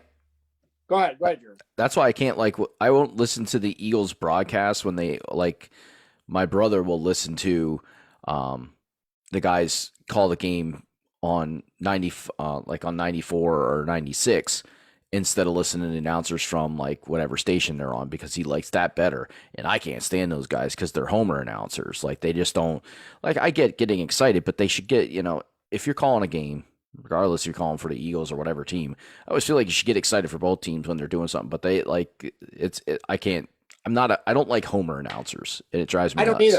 I don't either. Yeah. So, I don't like the guys who again, it's it's hard sometimes because it's you don't really know in every case if they're employed by the network that they're on or if they're actually employed by the team. And it's the network is, broadcasting the team's broadcast or whatever. But yeah, I can't stand guys who when the team that they are broadcasting for be like, touchdown! And then when the other team scores, it's touchdown. Yeah, that's Merrill Reese and Mike. That's, I mean, it's not that bad, but yeah, they're like Merrill Reese goes ape shit when the Eagles score. Yeah, And there are people who are like that, and I think you find that a little bit more at the college level and the pro level, at least for football. Other sports are a little different and everything. Um, the ultimate the ultimate epitome of a homer announcer, of course, Joe was it's Joe. What? Ken Harrelson with the White Sox. yeah, he was. Austin He Carr. he was Austin the Carr for absolute. the Cavs. He was pretty bad. Austin Carr for the Cavs. Yeah, I would. Yeah, but I would watch White Sox broadcasts. Harrelson was And bad. it would be like a situation where like it was a ground ball kind of hit into that little like no man's land triangle between the second baseman, the first baseman, and the pitcher. So like who's going to go field the ball and who's going to cover first base and everything. I would see balls hit like that where the first baseman would go after the ball and the pitcher, of course, would then be running to the cover. It'd be like, and Harrelson would be like, "Get there, Mark, get there." All he's got to do is go and fucking cover first base. It's not like he's trying to outrun Usain Bolt in the 100-meter dash, motherfucker. He was very overzealous with a lot of like simple shit. Yeah, and his "you can put it on the board." So fucking. And then meanwhile, if somebody for the Yankees hits a home run, then it'll be like, oh, Aaron Judd puts one 485 feet up Broadway. I mean, where it depends. Like because I live where I live, I've had to listen to Austin Carr, especially when it was the worst when LeBron was there because he was another LeBron guy. Like LeBron could do no wrong in his eyes. Like he never did anything wrong. I got so sick of hearing the L train to the rack. Oh my God. The L train to the rack, uncontested every time. He's the worst one I've dealt with. He was of all the ones I've dealt with. He was the one. Pat, I wanted to see. I haven't talked to you guys. It's been a few weeks. I really think it was like, and I brought this up. I had a couple interesting conversations with one of my brothers during Thanksgiving. My brother Wesley. Oh, was he trying to talk basketball with you again? Well, I said I thought it was very classless when Krzyzewski didn't suspend those guys for the DWI, especially the All-American idiot. He didn't get suspended for a DWI. They just swept it under the rug and like it didn't happen. That was real classy. Inexcusable. So of course, my brother defended Krzyzewski for that. So because he said it was okay. And then let's see, the second conversation we had was when LeBron got suspended for the fight. He should have got suspended for at least one game. My brother said that LeBron shouldn't have got suspended because he didn't do anything. He threw a dirty elbow. Like, right. I don't care what anybody. It was a dirty elbow. It was a backhand fist to his face. So he deserved 1 game suspension. I'm not saying he deserved any more than that, but he deserved 1 game for that. My brother's like, no, I don't really think he deserved a suspension for that. He didn't do anything. That backhanded a guy. He legit like put his hand back in like corner of his eye and didn't go sideways to his chest. He went up and started closing his hand and bitch slapped the dude. It's like, come on now. You didn't think anything was going to happen to that? Please. That's when you know somebody's just like it's almost like he's just doing it to be a dick. Like, he should have got suspended for a game. Like, come on. And the other guy chasing LeBron all over the court, that was unnecessary. It looked hilarious though watching that. I was like, this is funny. That guy was it did look being funny. A drama queen, and he should have got suspended for longer because he was being a dipshit at that point. Like, seriously, you're upset. We get it. We don't need you 3 different times going after him. Come on. Like, grow up. Dude, he was doing the WWE I'm not going to let it go thing. I'm going to get him this time. I'm calm. I'm cool. I'm cool. Oh, I'm not cool. I'm not cool. I know. That's right. He was tried. The other thing I'm waiting he was doing an audition for WWE. The other thing that I was going to bring up to my brother, I want Pat to sit down because I want to see what Pat says about it because it's a Notre Dame thing, and I want to see if Pat like agrees or disagrees with my brother. So I know they happen. So I guess I'm like to the point now where at Thanksgiving it's more fun to sit with my nephews and listen to them than it is like my family talking. I'd rather listen to my nephews because my nephews are like in the stage where everything's D's nuts and they think that's funny. So they were like doing that to each other at the table and stuff. They were like, hey, they said something to Ned and they got him with the D's nuts. Nice. So Pat, the other thing my brother was arguing me with, and this is a Notre Dame thing, and I wanted to see if my brother is constantly using the fact that Notre Dame's entrance requirements are higher. He's constantly using that as an excuse why Notre Dame's never going to win because they can't compete because they have higher entrance standards and stuff. And I personally think that that's a lame excuse when my brother gives it. But what do you think about that, Pat? They could, they could change that. If they really wanted to. That's kind of where I'm at too. I feel like it's using that excuse for 15 or 20 years to me. It's getting old. So I mean, they want to be an elite academic university, fine, but you can't. You just really can't do it both ways for various reasons. I mean, the main thing that they really still haven't woken up to is that this isn't the 70s and the 80s where you can recruit anybody you want. They still haven't really seemed to adapt to that reality. But let's see, this is a very old institution run by a very old organization, being the Catholic Church, that does not traditionally respond well to change. Okay. And is typically got to be dragged kicking and screaming to modernize things.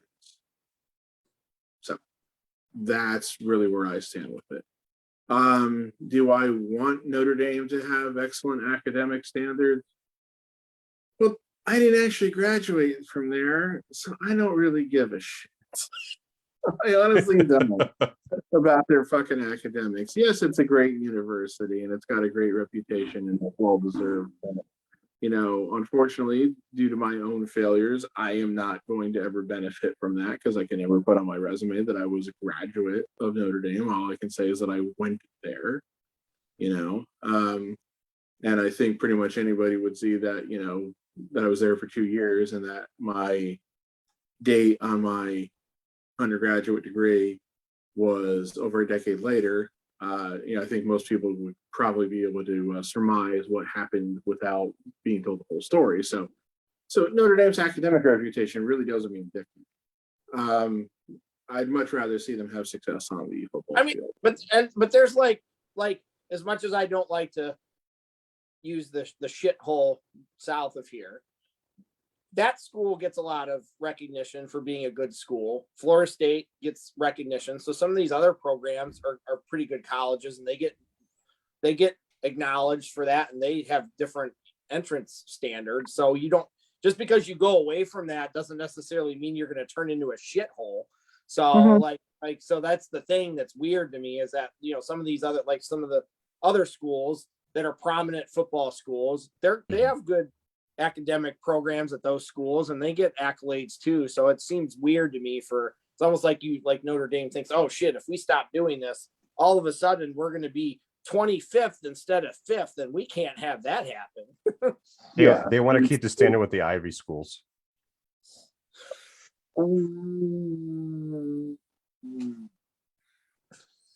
We got them intelligent football They've players. never been at the same level as Ivy League schools.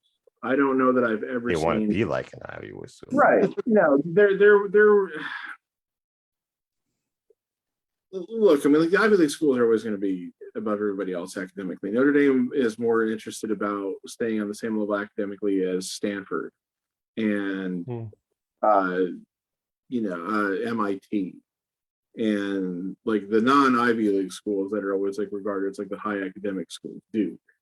shit like that. So, yeah, that's really where they're most. And I even like looked at like academic rankings, and I don't even know how. So, I don't need. I don't know where everything like that stands right now. I don't much care either.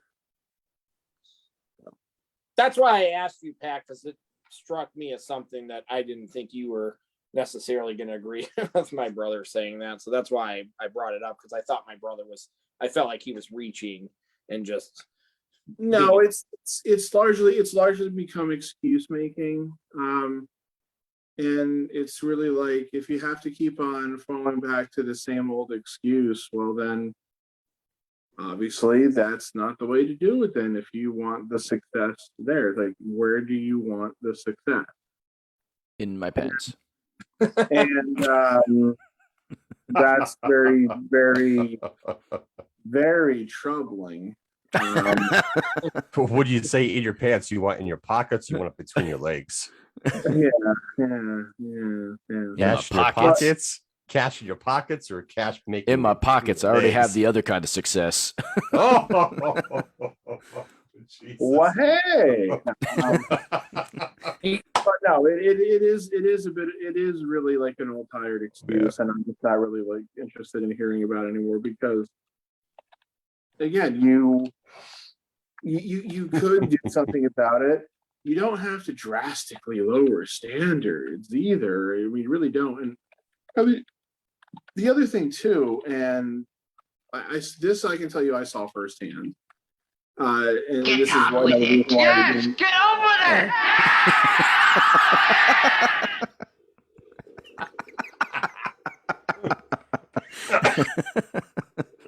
they, when you've heard about some of these academic scandals at other school, like the North Carolina one, and you saw like these like papers that these kids were supposedly writing, which like a third grader could do, and shit like that.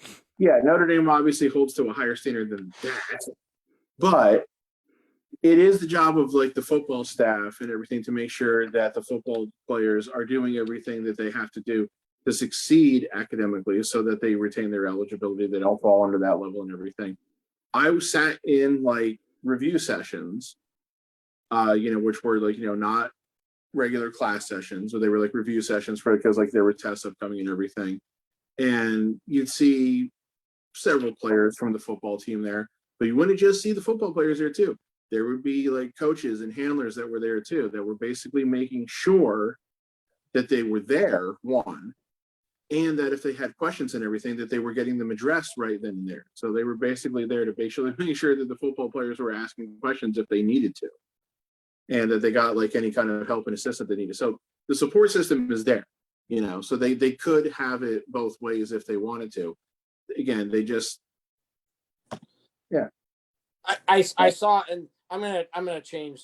I just thought of this. This was discussed. This is something that happens at work that I.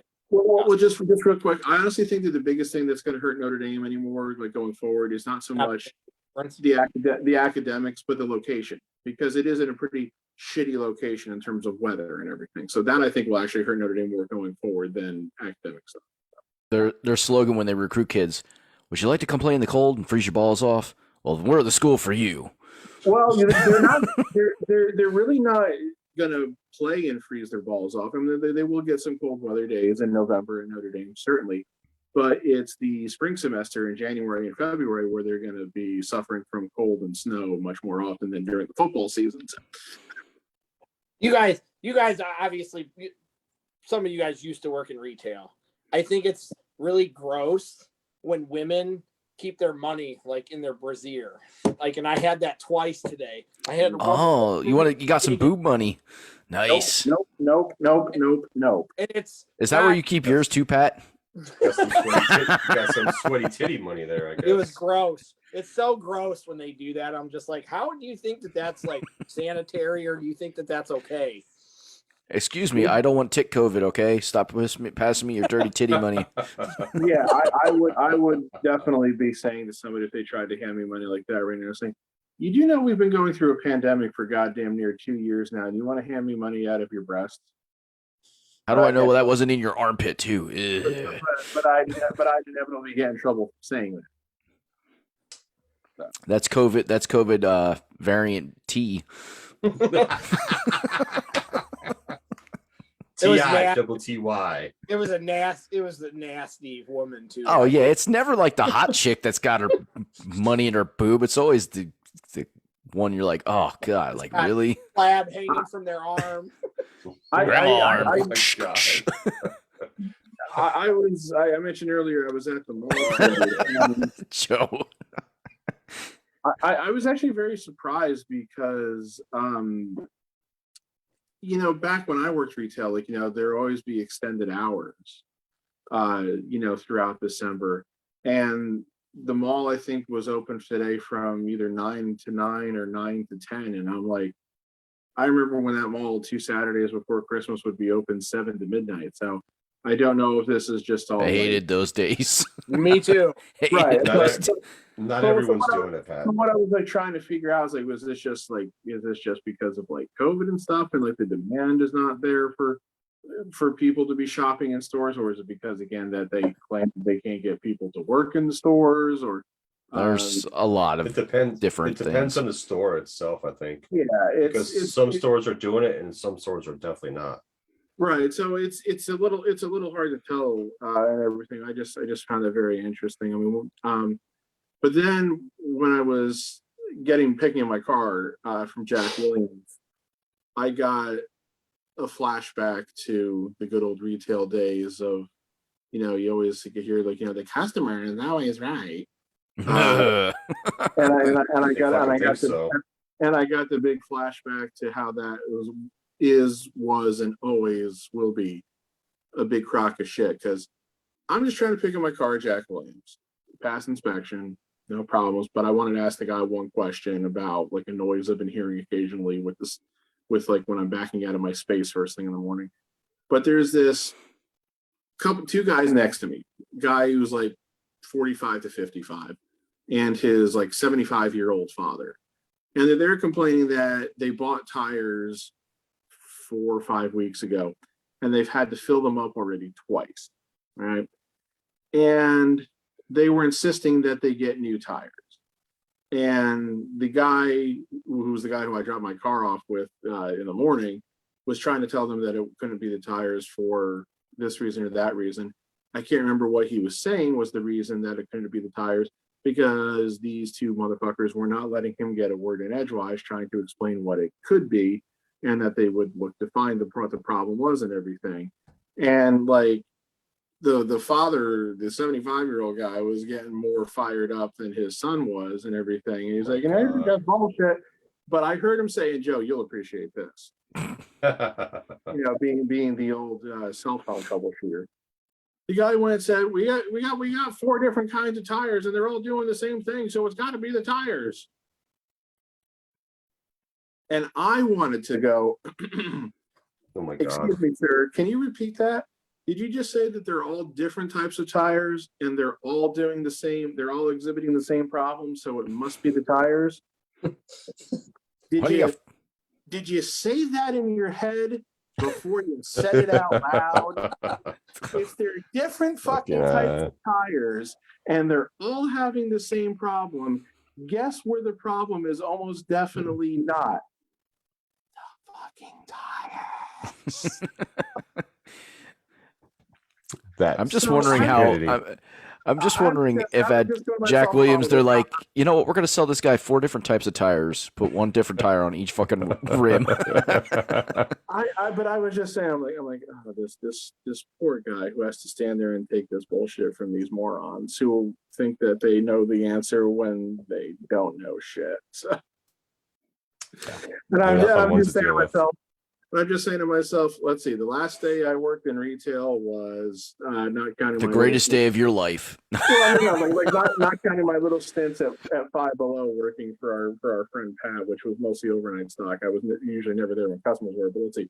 My last time working retail was about 15 years ago now. So I think if it's okay for women to give boob money out, I think I should be able to give out my ball. No.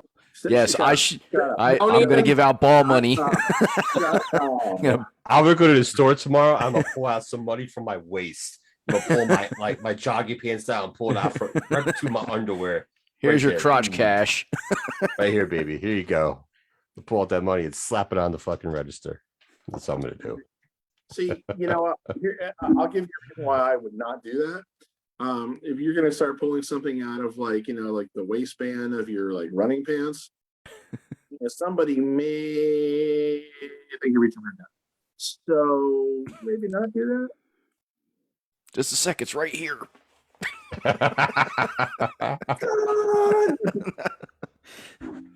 Nope, that's just my dick. What's the difference? You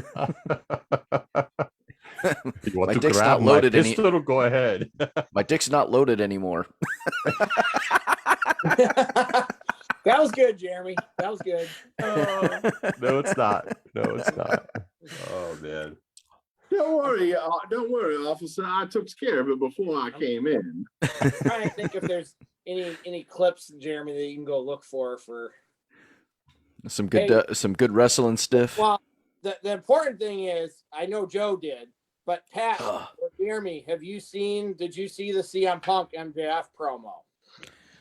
No. Which one? The first one. Their first one. No, not in its entirety. Punky Brewster. It was one of the best. It was probably the best promo this year. The second version, the second one where MJF fired back at Punk was in, but when Punk came out to MJF's music the other night in Long Island and took a dump on the crowd, that was like vintage heel Punk. So the one the other night was pretty good. Like Punk was. I thought. Do we have a date for the first Punk MJF? 2.5 weeks ago, probably. 2.5 weeks ago. It was the day before. It was the day before Thanksgiving because I went to a concert that night because Jay. So the 24th. Yes. All right. Let me see if I can cue this up. Hold up. Let me pause my sharing of sound before this just randomly starts. Oh, that's right. I have it muted. Okay, that's good. So let me see. Yeah, it's a Joe. Me and Joe. It's a smidge long, and I'm not saying Joe's wrong. It's like 20 minutes, but they were like, "We're gonna put these two guys in the ring, and we're gonna let them go." So, yeah, pretty much. Why has MJF got a scarf on like he's a? That's his thing. That's his thing. Awesome. He's been doing that for a while. The Burberry shit. Yeah, I was gonna say that's like his gimmick. He had blue Burberry shoes on the other night in Long Island. It was awesome. Those shoes were fucking dope. I would so wear those things. Those things are awesome. This is the best program in wrestling on any show right now. MJF and Punk. This is a money feud. They need to drag this sumbitch out. I don't need one match and that's it. We need multiple matches. We need this feud to go on because these two guys are so good on the mic that you can get a 3-month feud out of these guys. Even a bad promo from these guys is better than half the people in wrestling. Wow, he called him a bitch in the beginning of it. Right in the beginning of it. Wow, tough language. Just so long as they don't begin the feud with a pseudo War Games match like they did the bullshit between MJF's group and Jericho through. Yes, we don't need a stipulation match first. Right. No, that's always like the third encounter. Well, if you're doing 3 matches, yeah. The Wednesday night was the first time I've ever seen CM Punk get shut the fuck up by the fans. Like I've never seen that before until the other night. So they turned on him. Wow, they were in MJF's, it's in New York. They were in MJF's hometown. He's from Long Island, and CM Punk took a fat dump on New York and Long Island. So I mean, we knew it was coming. But There's nothing wrong with that. Anybody can take a fat dump on Long Island. It was still the first time I've seen that happen to Punk. That never happened in WWE. He never got, even when he was a heel, the crowd never treated him like that. So it was kind of interesting. So I wanted to see MJF get on the mic in his hometown, but I think AEW's like, instead of sending out MJF and having him turn on the fans here, we're just going to send CM Punk out and let him play the heel tonight. And I think that was the smarter decision in the long run. So, No, it was. It definitely was. did you find it, Jeremy, or are you going to play it? I did, and it is 18 minutes. It's 17 minutes long. So 18 minutes long. So I don't know if we should, because I don't know if we'll run. I don't know if that's going to be a copyright problem with this Yeah, stuff. you're right. You're right. It's quite a bit long, and I don't know how to. I could skip around, but I don't know where the good parts are because I haven't watched it first. Well, he like right off the bat, Punk or MJF goes after him right off the bat and says, you took your ball and went home for 7 years. Like he goes right. Yeah, he calls him a bitch like right in the beginning. I was like, damn. And he starts calling him PG Punk, which is hilarious. I think the PG Punk thing, that's his nickname for him now. That's fantastic. And they zing each other. They like zing, like they let MJF go first and he zings him. And then Punk calls MJF a half-rate Miz, which is hilarious. Like he's like, you're like a half-rate Miz. So they went down that road. It's funny. And then what's his Meanwhile, Mrs. ears perked up and said, "Moi." Yeah. And MJF made a reference to Punk. He's like, hustle, loyalty, and respect. And he's like, but here's the thing. He's like, I can see you. So they went after Cena, then they went after Triple H. And they made references to WWE in this promo. I thought it was fine. I thought it was okay. No. I mean, I've been very critical of him many times in the past, but that's a low blow to be going after Triple H right now. The guy just got over a fucking heart attack for one thing. I know. Well, Triple H had a heart attack? What? They said he had a cardiac episode. It means he had a fucking heart attack, okay? A cardiac episode. They both and he's had the brand that he built up from the ground, stripped away from him and stripped for parts and turned into something else. And so he has like no apparent authority anymore. And it's also becoming increasingly apparent that Vince is just going to sell the company, which means that Triple H will never actually get the chance to take over the company and run it himself or run it with Stephanie. So, look, man, that's just a low blow going after Triple H. So what do we think? Was Triple H and Stephanie having sex for the one time a year and it like blew his mind? He's just like so amazing. He's like, oh. both. I'm going to say steroids. MJF's dig at Triple H was actually mild. CM Punk actually, at the end of his promo, he took the bigger dig at Triple H because he said to MJF, he said, we're just going to have to wait around till Tony Khan has a daughter so you can marry her and get the company. Yeah, for you to be relevant. Oh, man. The best, CM Punk got him with the Miz thing. And the other really good thing that CM Punk said was he said, like MJF at one point had called himself, Jungle Boy, Sammy Guevara. He called them and Darby Allin. He said, we're the four pillars of AEW. And CM Punk was like, little did you know, MJF, you've already been replaced on the four pillars by Britt Baker. Ooh. So yeah, it took a shot at him for that. It was good. It was like what I wanted out of that feud. I wanted it, and they delivered. When MJF took shots at CM Punk on Rampage the one night, it was kind of mediocre because he kept bringing up Britt Baker, and now Adam Cole's riled up. Now he's like, you better stop talking about my girlfriend or I'm going to knock you the fuck out. Yep. So, but you mentioned The Miz. I started following him on TikTok. He does some pretty funny shit on TikTok. It's pretty, he's entertaining. And Miz and Edge had a decent promo 2 weeks ago where Edge even said, hey, Miz, your name was brought up on another show. That's how relevant you are. So those two were kind of, Edge and Miz were kind of shooting on each other a little bit. Like when they had their promo, it was actually almost felt like, oh, look, this is. And Maurice is back, isn't she? Yes. I feel like we're going to get Miz and Maurice against Edge and Beth. I feel like that could be coming because Beth conveniently is not announcing on NXT right now. She stepped away from that. to train. Probably. That's right. That's not a bad thing. She's not very good at the No. announcing part. I agree with you, Jeremy. A lot of people like her as announcer. I did not. I did not think she was anything special. I'm okay with her not being on there. So I don't really care about her announcer. She was average at best. So Yeah, I didn't feel like she brought anything that made the announcing on NXT anything better than what it already was. I don't think anybody. Not that it's really great to begin with, No, but I don't really think Wade Barrett has his moments, but I don't think anybody's doing anything special on there right now. They're kind of there. So I got to ask about Wade Barrett. Did he have some kind of injury that he's not able to wrestle?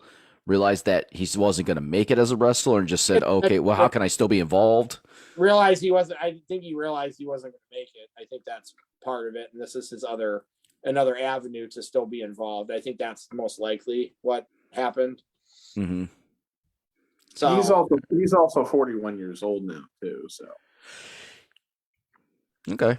I had no idea how old he was, but I wasn't sure if he got injured. Like I know a lot of guys that get injured, like, Corey Graves, he got injured and like didn't want to push it anymore. So he decided to walk away and do that. Supposedly he's training again to try to come back. That's what I've read recently is that Corey.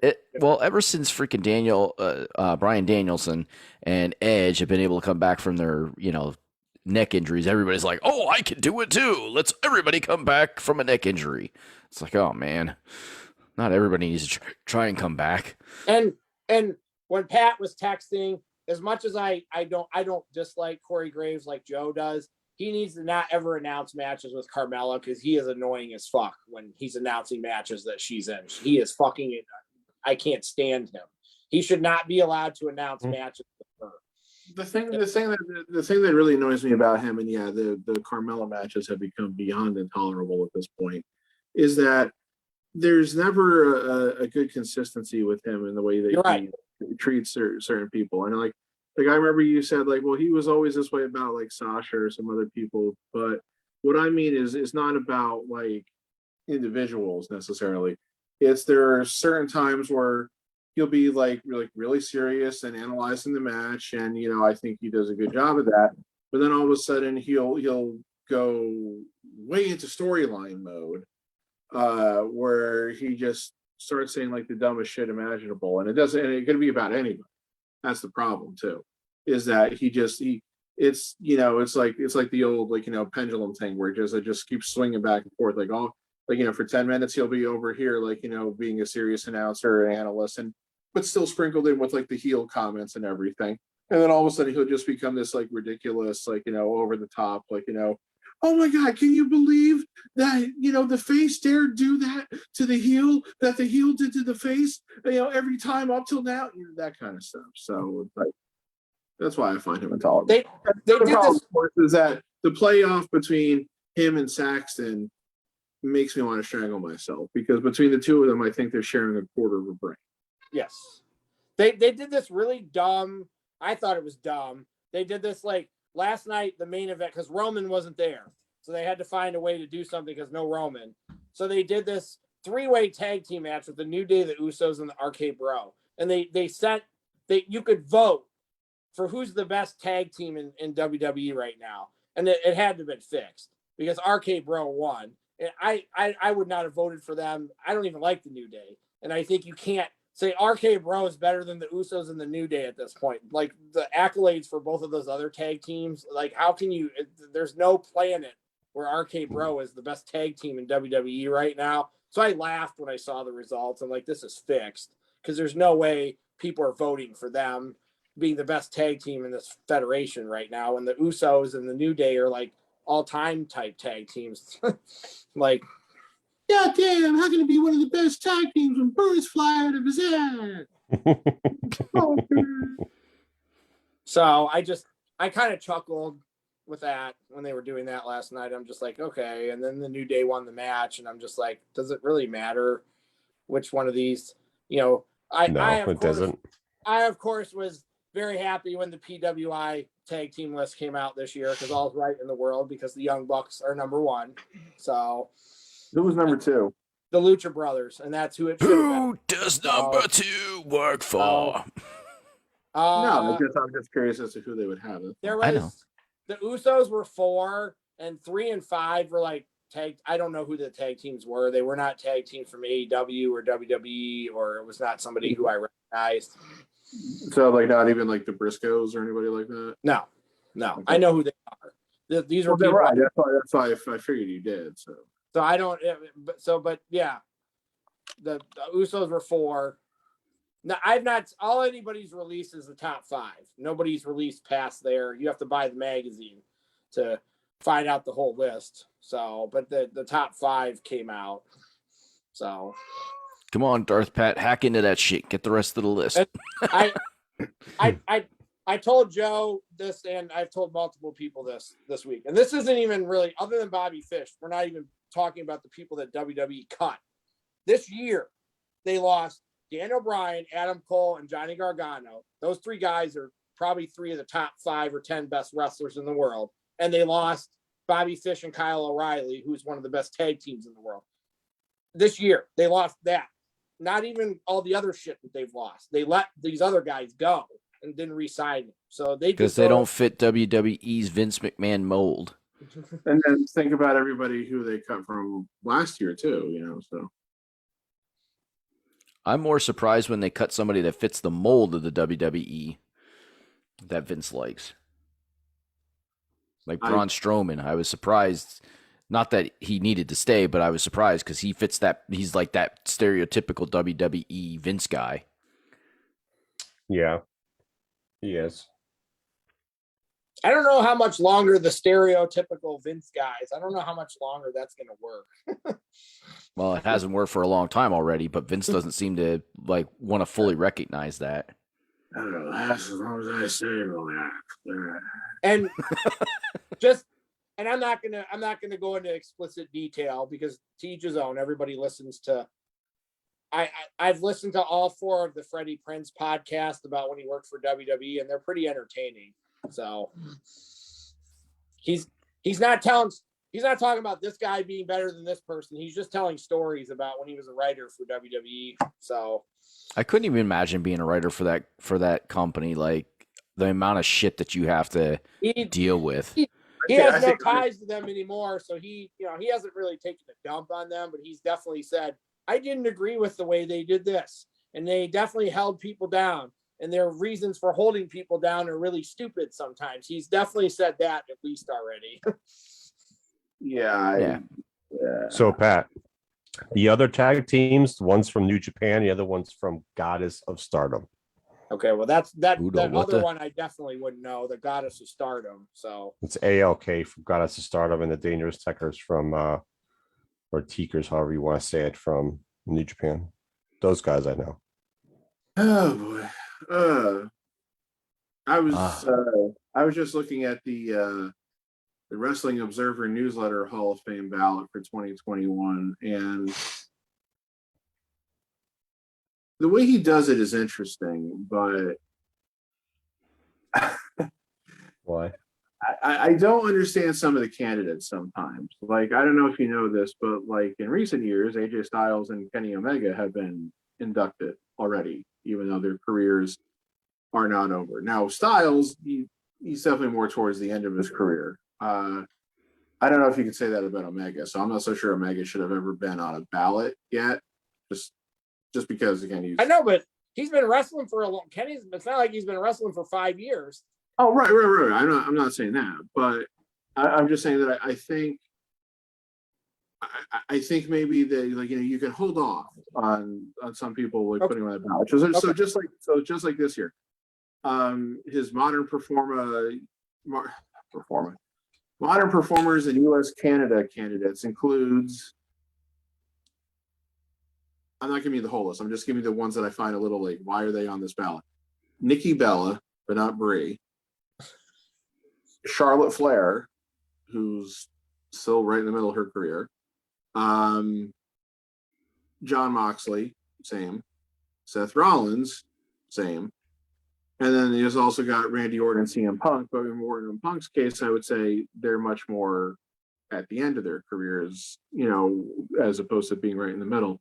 Everybody else is on this list is more or less retired. The only ones who I would say are not are Matt and Jeff Hardy, but they will die in the ring. Both of those guys, I guarantee you. Matt won't. Jeff will. Jeff clearly has issues still since WWE released him again. If anybody even is stupid enough to let Jeff Hardy back in a fucking wrestling ring, so that's a whole different story. So, he does like groups by like or candidates by like where they primarily wrestled. So like the other ones are like Japan, Mexico, Europe, Australia, New Zealand. Then he has a non-wrestler list, and then he has now a historical performer era. You're having a hard time with that word performer. It's a work thing because like it's pro forma-ing things is a term in our various programs and shit. So I mean it's an interesting list, but like it's very hard for people to get elected as it probably should be, and is he has a very diverse electorate, I guess you could say. So it's just like another kind of thing that's interesting to always compare it to the WWE Hall of Fame to see like who WWE elected, who the Wrestling Observer has not, and there's a lot of those people would be kind of easy to predict, but when you look into some of the more historical people, it's a little more interesting, especially if they're in the Wrestling Observer Hall of Fame, but they're not in the WWE Hall of Fame. So it's like, why are they not in the WWE Hall of Fame? He gave his match ratings for War Games, and this is the worst match ratings he's gave so far for something I watched. So fun. I usually generally tend to agree with him for the most part, not on this one. Like he gave the men's War Games match almost 5 stars, and there's no way that match was almost 5 stars. I also heard that Lance Storm kind of trolled him on Twitter about some posts about the show ratings, not match ratings, but like the television ratings. That he was trying to twist it around some way, even though like the AEW ratings haven't been great lately.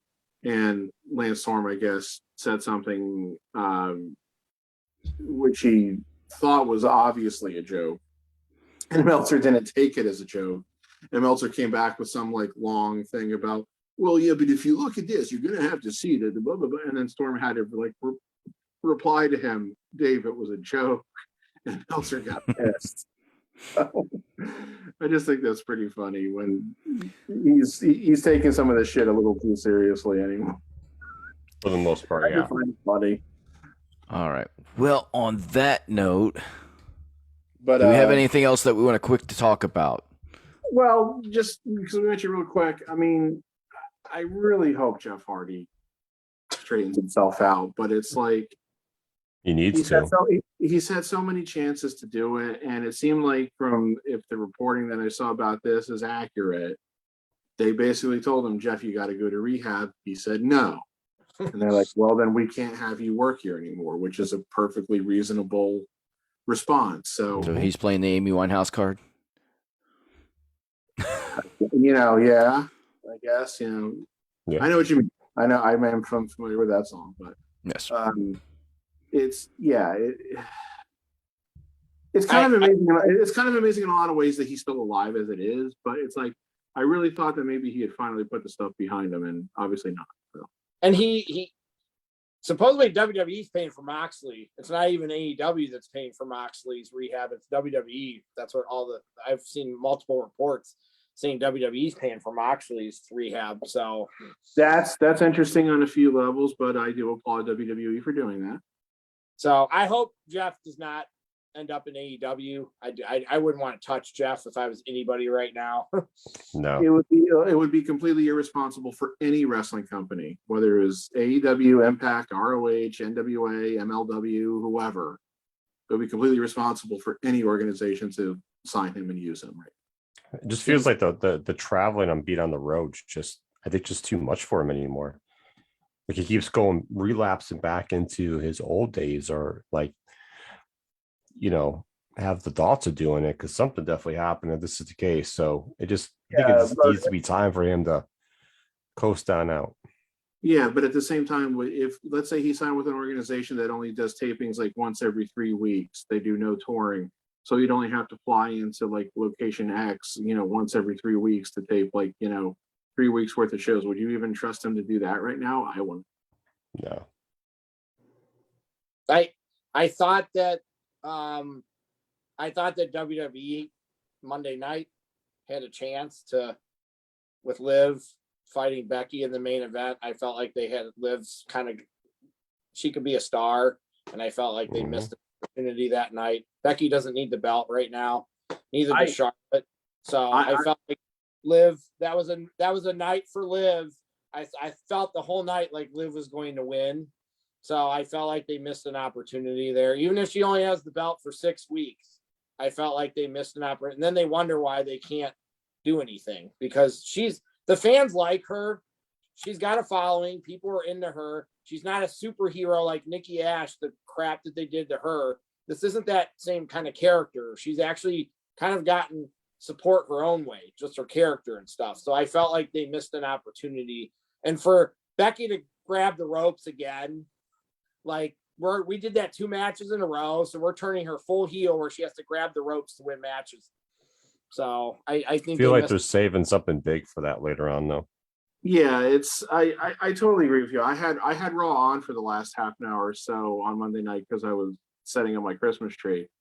And when they were doing that big promo package for Liv, talking about her journey, her quest, and everything before the match, I seriously said out loud, "This is gonna suck so bad when she loses in half an hour." Yeah. But you're exactly right. It makes Becky look weak by having to do the rope grab for the pin again, especially when that's what she did with Charlotte and everything. So really, you had a match then where neither person came out of it looking better for various reasons, and you're absolutely right. How much would Becky suffer if she lost right now? Very little. So it's not like she's going to suddenly stop being one of the top 2 women in the company just because she loses to Liv Morgan. But you're exactly right. This was a perfect opportunity to create a new star. Just like I was saying with the Men's Survivor Series match, I said when we was getting down towards the end, I said Austin Theory should be the sole survivor of this match, and then he wasn't. They wonder why they can't create new stars. And Austin Theory could have something here, but they're making him look like a ridiculous moron in these segments with Vince right now. They think that just because he's doing segments with Vince, that's going to elevate him. So not when you make him look like a fucking pansy. Nope. So this is why I can't really watch WWE programming, because it's fucking infuriating. It's like, look, I like Randy Orton and Sheamus and Drew McIntyre and Roman Reigns and the Usos and the New Day and everything like that. But it's the same shit with them all the time. You know what you're getting out of them. You got to show me something new in addition to it. So yeah, you do. Too repetitive. The best. I saw that they actually are selling Bianca's ponytail on WWE Shop. I'm like, are you fucking kidding? Well, you know what? That's the way you can market her. It's as much as I hate the whole when she does stuff with the ponytail and everything. If you're gonna market her, that's the way to do it, really. So if they sell, then maybe that she's popular and that we got to keep pushing her. She is popular, and they already gave. I don't care because I don't like her, but they already gave up on her. So they already kind of. That's my point. They fucked her. They fucked her so badly. They did. Again, well, why can't we make new superstars? Well, the person who you put on the main event of night 1 of WrestleMania saying about how it was 2 African-American women wrestling each other in the main event of WrestleMania, and you had her win the match, and then 5 months later, you have her lose the title in 15 seconds. To a white girl. Why can't we make new superstars? I don't know why anybody would think she's not a superstar after she loses in 15 seconds. and they don't have. She's lucky she got to hold the belt as long as she did. in WWE because we know that doesn't always happen, and they don't always get to hold the belt long. In my Well, think opinion, about it. It was. go ahead, Pat. I was gonna say it was kind of like the same thing that they did with Kofi. They did this big thing with Kofi, the big journey. They have him win the belt and everything, and then drops it in 10 seconds to the white guy. Yeah, Brock Lesnar, white guy. They don't. I mean, yeah, obviously it's Brock Lesnar and everything, but it's like then what you It did was a in that squash 10 seconds, match. That was it was a bullshit squash match. in 10 seconds, you just completely invalidated Kofi's entire title reign. You know? Yep, you did. It's not Pretty like much Bret shot Hart getting. It's not like when Bret Hart got the surprise roll up on Diesel, it negated his year of holding the title. I mean, yeah, he was the lowest drawing champion of all time and everything, but it's not like it pushed Diesel down the card. But they don't have like, I don't believe they have this like 3 years ago, they had a plethora of talent in NXT. They don't have a plethora of talent in NXT right now. They don't have people that they can be like, oh, you're good. That they're changing what they're doing, but then when you change it, you don't have, oh, we can pluck this person, we can pluck that person. They don't have that anymore where they can just pluck somebody from NXT and move them up and ruin them. They don't have that plethora of people anymore. And quite frankly, they have nobody but themselves to blame for that. Right. I mean, this would probably be an ideal time to have Bray Wyatt on their roster in some way, shape, or form, just because conceivably you could have him matched up against really any of these guys that's at the top of the card. It would be something that you really hadn't seen before, really. Same with Strowman in a way. So it's like, but no, you decided, well, we don't want these guys anymore. And again, I know you don't like the guy, but what they did with Keith Lee, what they did with Karrion Kross, it's like Shit fests. yeah. So it's hard to enjoy it. It's good old WWE for you right now. That's why Wednesday Up, down, left, right. We don't know where we're going.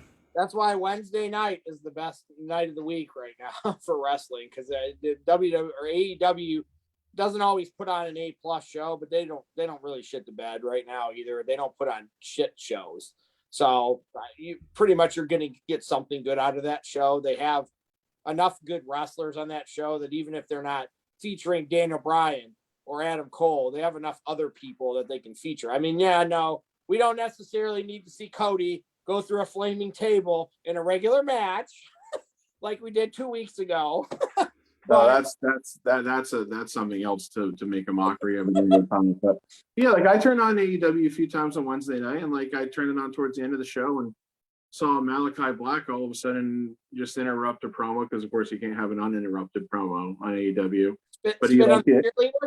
Yeah, he spits the shit into Julia Hart's eyes, and I go, oh, why did he do that? What's his problem with these guys? You know, so hey, it's something new, it's something different. So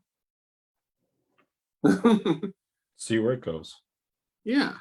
I mean, I was really hard. I find her very cute. So Hangman and Bryan Danielson Indeed. are probably gonna, tear the house down on Wednesday. I'm sure that match is gonna be high quality. It's gonna be a 4.5 or 5-star match. Danielson's not gonna win, but no, I have a feeling that match will be like an inconclusive ending type match, which is fine.